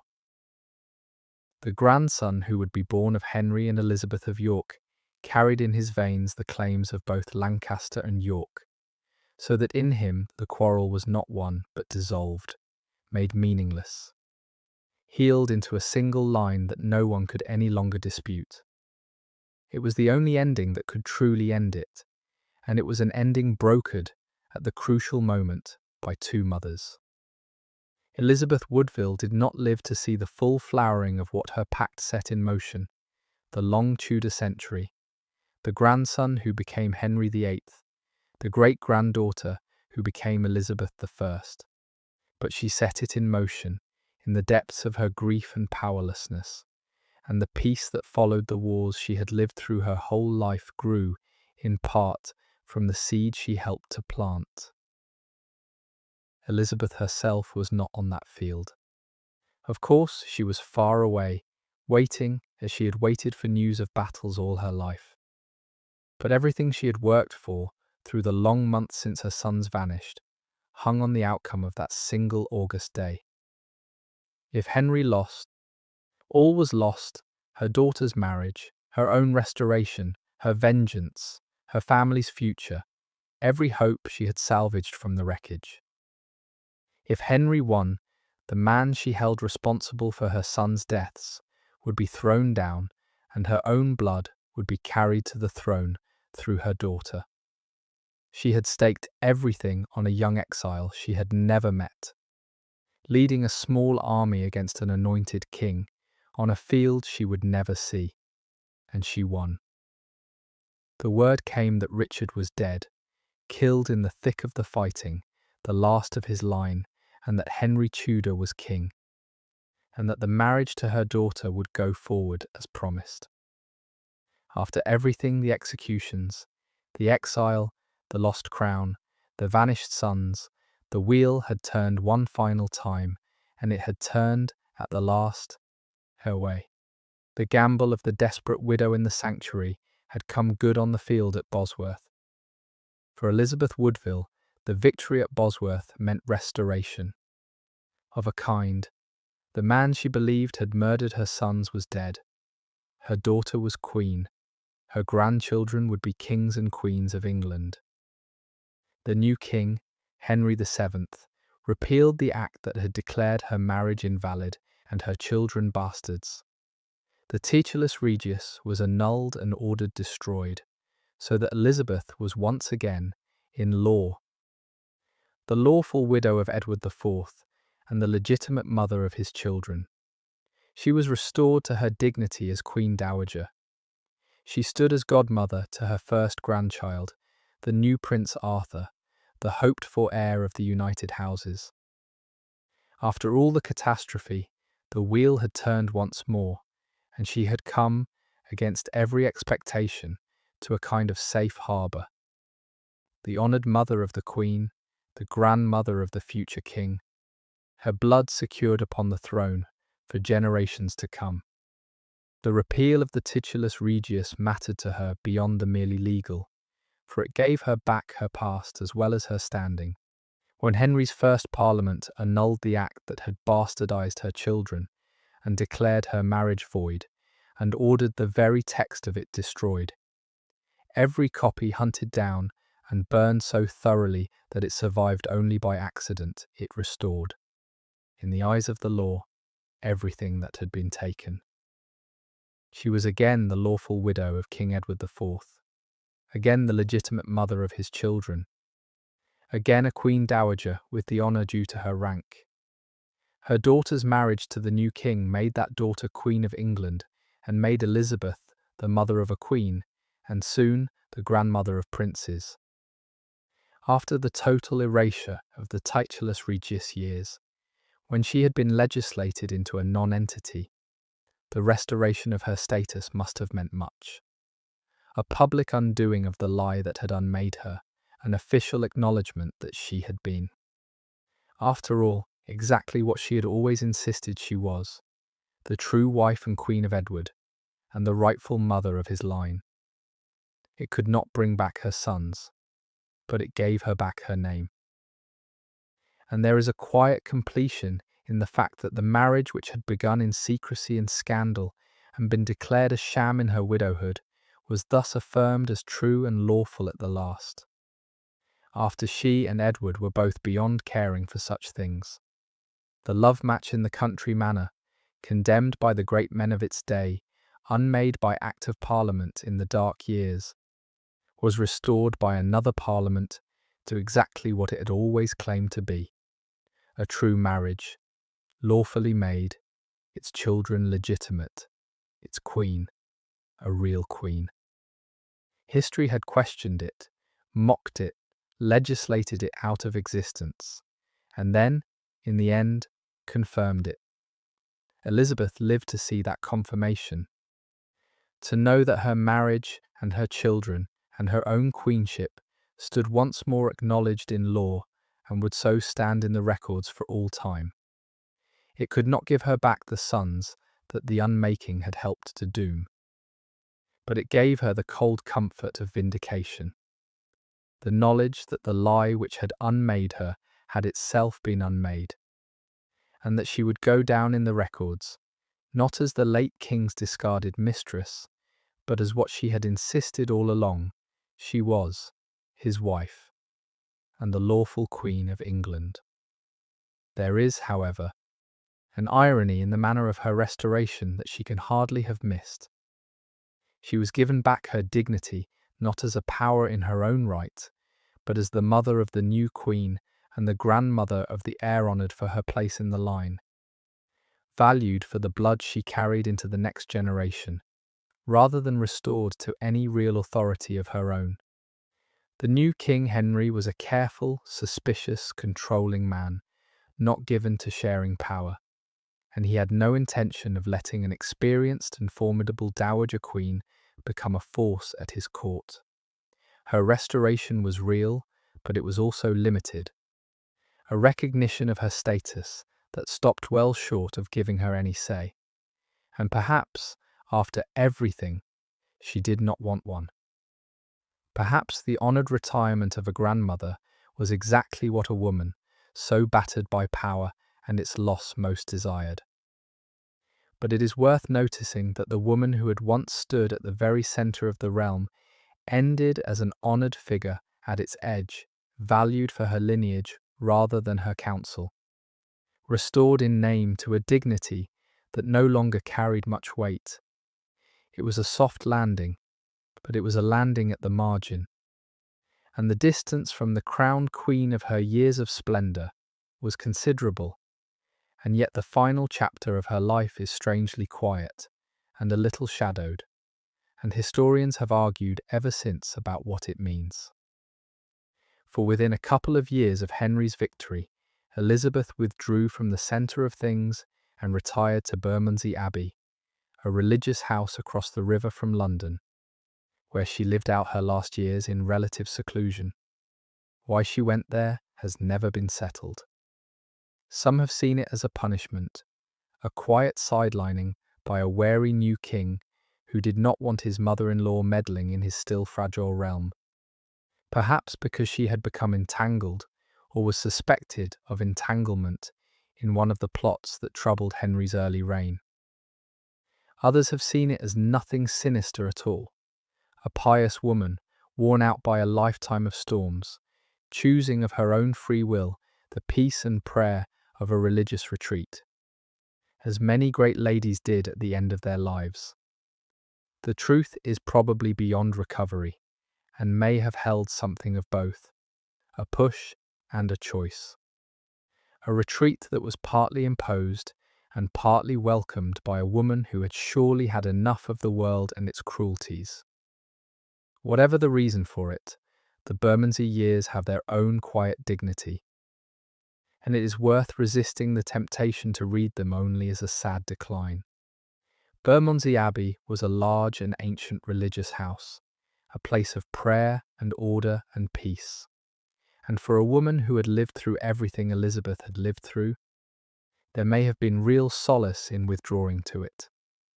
She had been a country gentlewoman and a hunted fugitive, a crowned queen and a grieving mother. She had climbed to the summit of the realm and been cast down into the depths of sanctuary. She had lost a husband, a father, a brother, and 2 sons to this merciless age.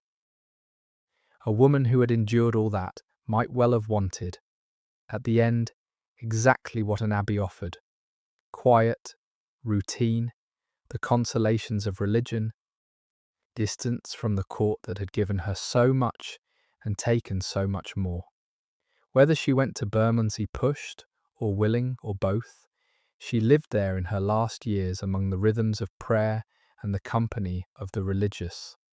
Her grandchildren occasionally brought to see her, the storms of her life finally stilled.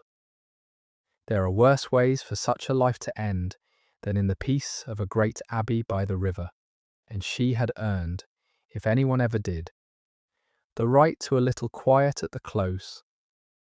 And we do have a few glimpses of her in these last years that soften the picture of total retreat.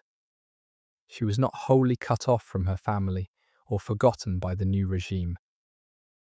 She stood as godmother to her eldest grandchild, the prince in whom the hopes of the united houses were vested. She was present, the records show, at the births of other grandchildren, brought back to the centre of things for those large family occasions, an honoured matriarch at the arrival of the next generation. She received a pension and small tokens from the king, so the Bermondsey years were not a dungeon or an erasure, whatever it was that pushed or drew her there. They were a withdrawal from the daily round of the court that still left room for the bonds of family, for the part of grandmother to the children who carried her blood toward the throne. Picture her brought from the abbey to attend a royal christening or a birth, the old Queen Dowager who had seen everything, holding a new grandchild in whom her own line went forward. There is a quiet poignancy in it. The survivor of so much catastrophe present at the fragile beginnings of the dynasty, her own endurance had helped to make. She had lost her sons, but her daughter's children were being born, and she lived to see them come. One small detail from these final years has a particular poignancy: the record of a meeting, late in her life, with a group of foreign ambassadors who came to see her at the Abbey. It is almost the only specific event that survives from her Bermondsey years, a brief flicker of the wider world reaching into her retreat, the old Queen Dowager, who had been crowned in cloth of gold and hunted into sanctuary and bereaved of her sons, receiving a formal visit in the quiet of the religious house where she had withdrawn. We do not know what passed, what was said, how she seemed to them. But there is something affecting in the image of it, the survivor of so much history near the end of her road briefly drawn back into the formalities of the wider realm she had once stood at the very centre of, and then returning to the quiet. The rest of those years is mostly silence, the unrecorded routine of a high lady living out her days among the rhythms of an abbey. And then, in the early summer of her 55th year, the routine ended, and the long, eventful, sorrowful, extraordinary life came quietly to its close. She died at Bermondsey Abbey in the early summer of 1492, on the 8th of June, an aging woman of about 55 who had lived through more reversals of fortune than almost anyone of her century. Her will, which survives, is a poignant document. She died possessed of very little, asking to be buried without pomp, quietly and humbly, beside her husband Edward IV at Windsor. There is a kind of dignity in that final modesty. The woman who had been crowned in cloth of gold asking, at the last, for a simple burial and the small means she had left to be used for her soul and her children. She was carried to Windsor and laid to rest beside the king she had married in secret in a country manor 28 years before, the love match that had raised her so high and cost her so much. The marriage that had scandalized England came, in the end, to rest in the quiet of St. George's Chapel, the two of them together again at the last. The modesty of her will repays a moment's thought, because it is one of the few places where we seem to hear her own voice plainly near the end. She asked for a small and quiet burial, without the full pomp that her rank could have commanded, explaining that she had little to leave, that the worldly goods which might have paid for a grand funeral were simply not there. There is no self-pity in it, and no bitterness, only a clear-eyed acceptance of how things stood. She had once been the richest and most exalted woman in England, and she ended with little, and she arranged her modest going accordingly. She asked to be buried beside Edward at Windsor, the husband who had raised her so high, choosing to lie at the last beside the man whose love had been the making, and in its consequences, the breaking of her. She remembered her children and commended her soul to God in the conventional pious forms of her age. It is a quiet document, dignified and unadorned, the testament of a woman who had seen everything fortune could do and had by the end made her peace with a small and humble exit. After the cloth of gold and the crown and the sanctuary and the grief, she asked only to be laid quietly beside her husband, and she was, it is worth standing back at the end to see the whole astonishing shape of the life. She was born the daughter of a knight and a duke's widow, in a minor manor in the English Midlands, in a country sliding towards civil war. By beauty and will and the headstrong love of a young king, she rose to be Queen of England, the first of her countrywomen in 400 years to be lifted from among the king's subjects to share his crown. She bore the dynasty its heir in the cold of a sanctuary, while her husband ran for his life, and lived to see that husband come back in triumph. She knew nearly 20 years as queen, and then lost it all in a single dreadful season. Her husband dead, her family cut down, her sons taken into the Tower and lost to the dark, her marriage declared a sham, and her children branded bastards. And out of that wreckage, refusing to be destroyed, she reached across the oldest enmity in the land and helped to forge the alliance that brought down the man who had ruined her and put her own daughter on the throne. No life in that whole violent century traced a stranger arc, and it is worth letting the strangeness of it register fully. Most people are born into a station and die in roughly the same one. Their lives are more or less straight line. Elizabeth's life was not a line, but a wild ascent and a sheer fall and a long, strange settling. A country gentlewoman lifted by a king's desire to the very summit of the realm, then cast down by his death into ruin and grief. They're then carried, through her own refusal to be finished, to a final strange vindication in the triumph of her daughter and her blood. She had touched the heights of power and the depths of helplessness, worn a crown and crouched in sanctuary, been flattered by a court and hunted by an usurper, been the most envied woman in England and the most pitiable. Few human beings experience so much of the whole range of fortune in a single lifetime. And through all of it, by every sign we have, she kept her head controlled, watchful, enduring, neither destroyed by her losses nor deluded by her heights, a survivor to the marrow. Whatever else she was not weak, and she was not a fool, and she was not, in the end, defeated.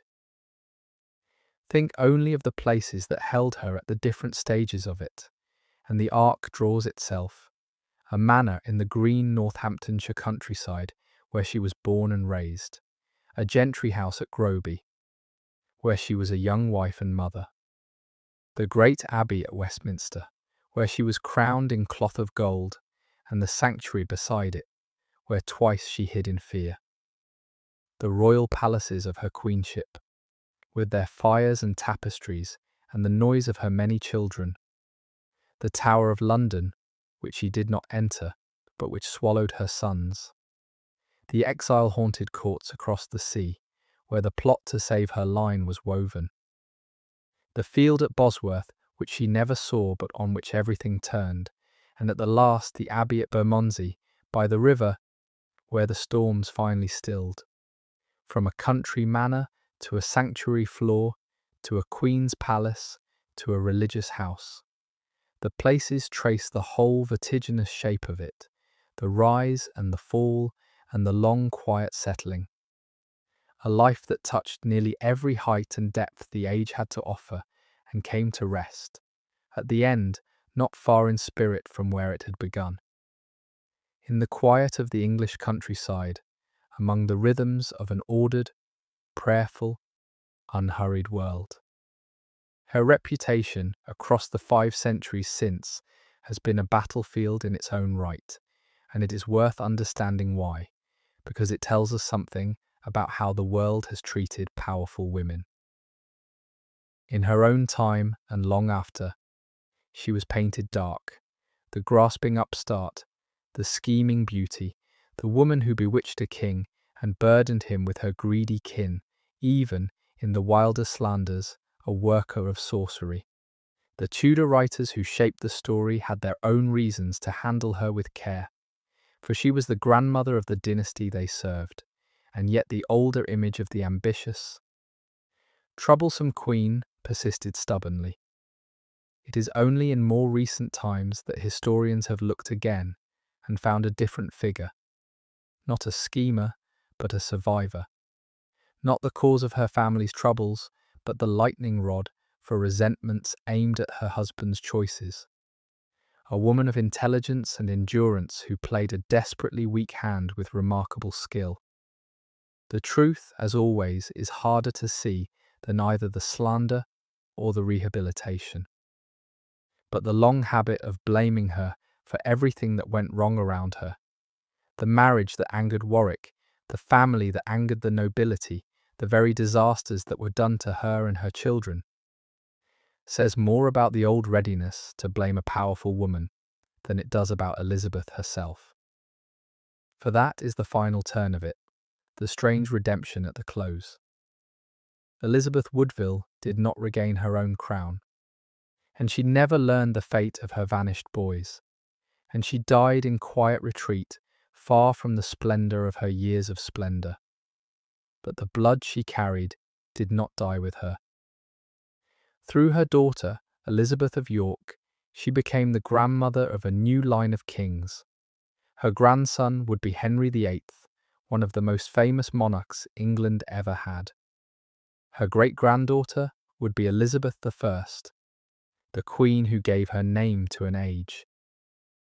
The dynasty that ruled England through all the storms of the 16th century, the House of Tudor in its full glory, descended from the gentry widow who had once knelt to petition a king for her fatherless son's lands. She had lost almost everything she fought for in her own lifetime, and yet, in the longest reckoning, she won for the throne of England passed down through her children's children. and her blood runs through every English monarch from that day to this. It is worth saying plainly, because it is the thing that finally outweighs all the sorrow. She won. Not in the way she would have chosen, not with her sons restored or her own crown regained, but in the longest and deepest reckoning, she won.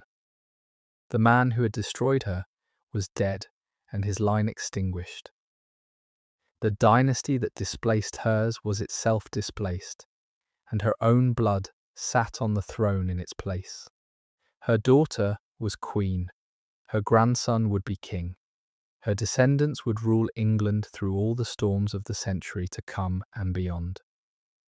Every English sovereign who has reigned from that day to this descends from Elizabeth Woodville, the gentry widow who knelt to petition a king for her son's lands and ended as the ancestress of a royal line. The proud families who had sneered at her marriage are mostly forgotten. The proud Earl of Warwick left no kings behind him. Richard III died childless on a field in Leicestershire, but the low-born upstart they all despised founded, through her daughter, a dynasty. History has a way of settling such accounts in its own time and its own coin, and in Elizabeth's case, it settled them in her favour, long after she was past caring, in the only currency that finally counts in the affairs of kings, the blood that carries on. And notice the particular shape of how she won, because it says something about her age and about the long patience of history. She did not win by force. She commanded no armies and fought no battles. She did not win by holding power. She was stripped of it utterly and never truly regained it. She won in the oldest and slowest way a woman of her world could win through her children, through the marriages she helped to make and the blood she passed on, through the simple, stubborn fact of descent. The men who beat her in the short term, the Warwicks and the Richards, played the loud game of armies and crowns and mostly left no line behind them.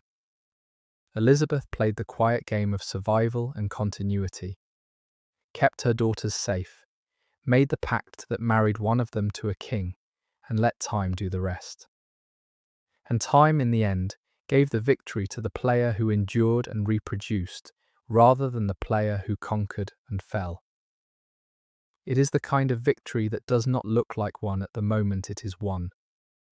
That becomes visible only across generations, in the patient unspooling of a bloodline. But it is, in the affairs of dynasties, the only victory that finally lasts.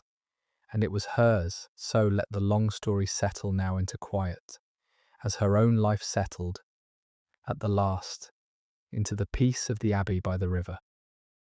Let your mind rest on the final image of her, an aging woman in a religious house at Bermondsey, the storms all behind her, the river of London sliding past beyond the walls, the steep rise and the terrible fall and the slow, strange redemption all folded now into memory. She had been a country gentlewoman, a grieving widow, a king's secret bride, a crowned queen, a fugitive in sanctuary twice over, a mother who lost her sons to the dark, and at the last the quiet ancestress of a line of kings she would never see. Few lives have climbed so high, or fallen so far, or ended so far from where they began. The candles in the abbey burn low, the water moves softly, past in the dark, and the woman who reached the very summit of her world, and lost it, and refused to be broken by the losing, comes at last to rest. Let the name settle with it, the long procession of people who shared her story and have moved through this evening with us. The gentle broken king and the fierce French queen, the golden, reckless husband who raised her up, the proud kingmaker whose wounded pride helped pull it all down, her father and her brothers raised high and cut down, the two small sons who went into the tower, the determined exile who became a king and the formidable mother who helped him, and her own daughter who carried the blood forward into a new age. They are all gone now, 5 centuries gone, their quarrels stilled, their crowns dust, their fierce and urgent struggles folded into the quiet of history. And she is gone, with them, the woman at the centre of it all, the country gentlewoman who became a queen and lost almost everything and endured. There is a deep peace in that, if you let yourself feel it, the way even the most violent and sorrowful lives come, in the end, to rest. The way the loudest struggles fall silent, the way the wheel that turns so cruelly finally stops. The candles burn low, the river moves softly in the dark. And the long story comes, as all stories do, to its quiet close. If these long evenings spent inside another age are something you would like to find your way back to, you are always welcome to subscribe. And the next one will come to you when it is ready. There is no hurry in any of it, it is only somewhere quiet to go at the end of the day. Until then, sleep well, stay warm, be kind to the people in your house, and I will see you in the next one. Good night.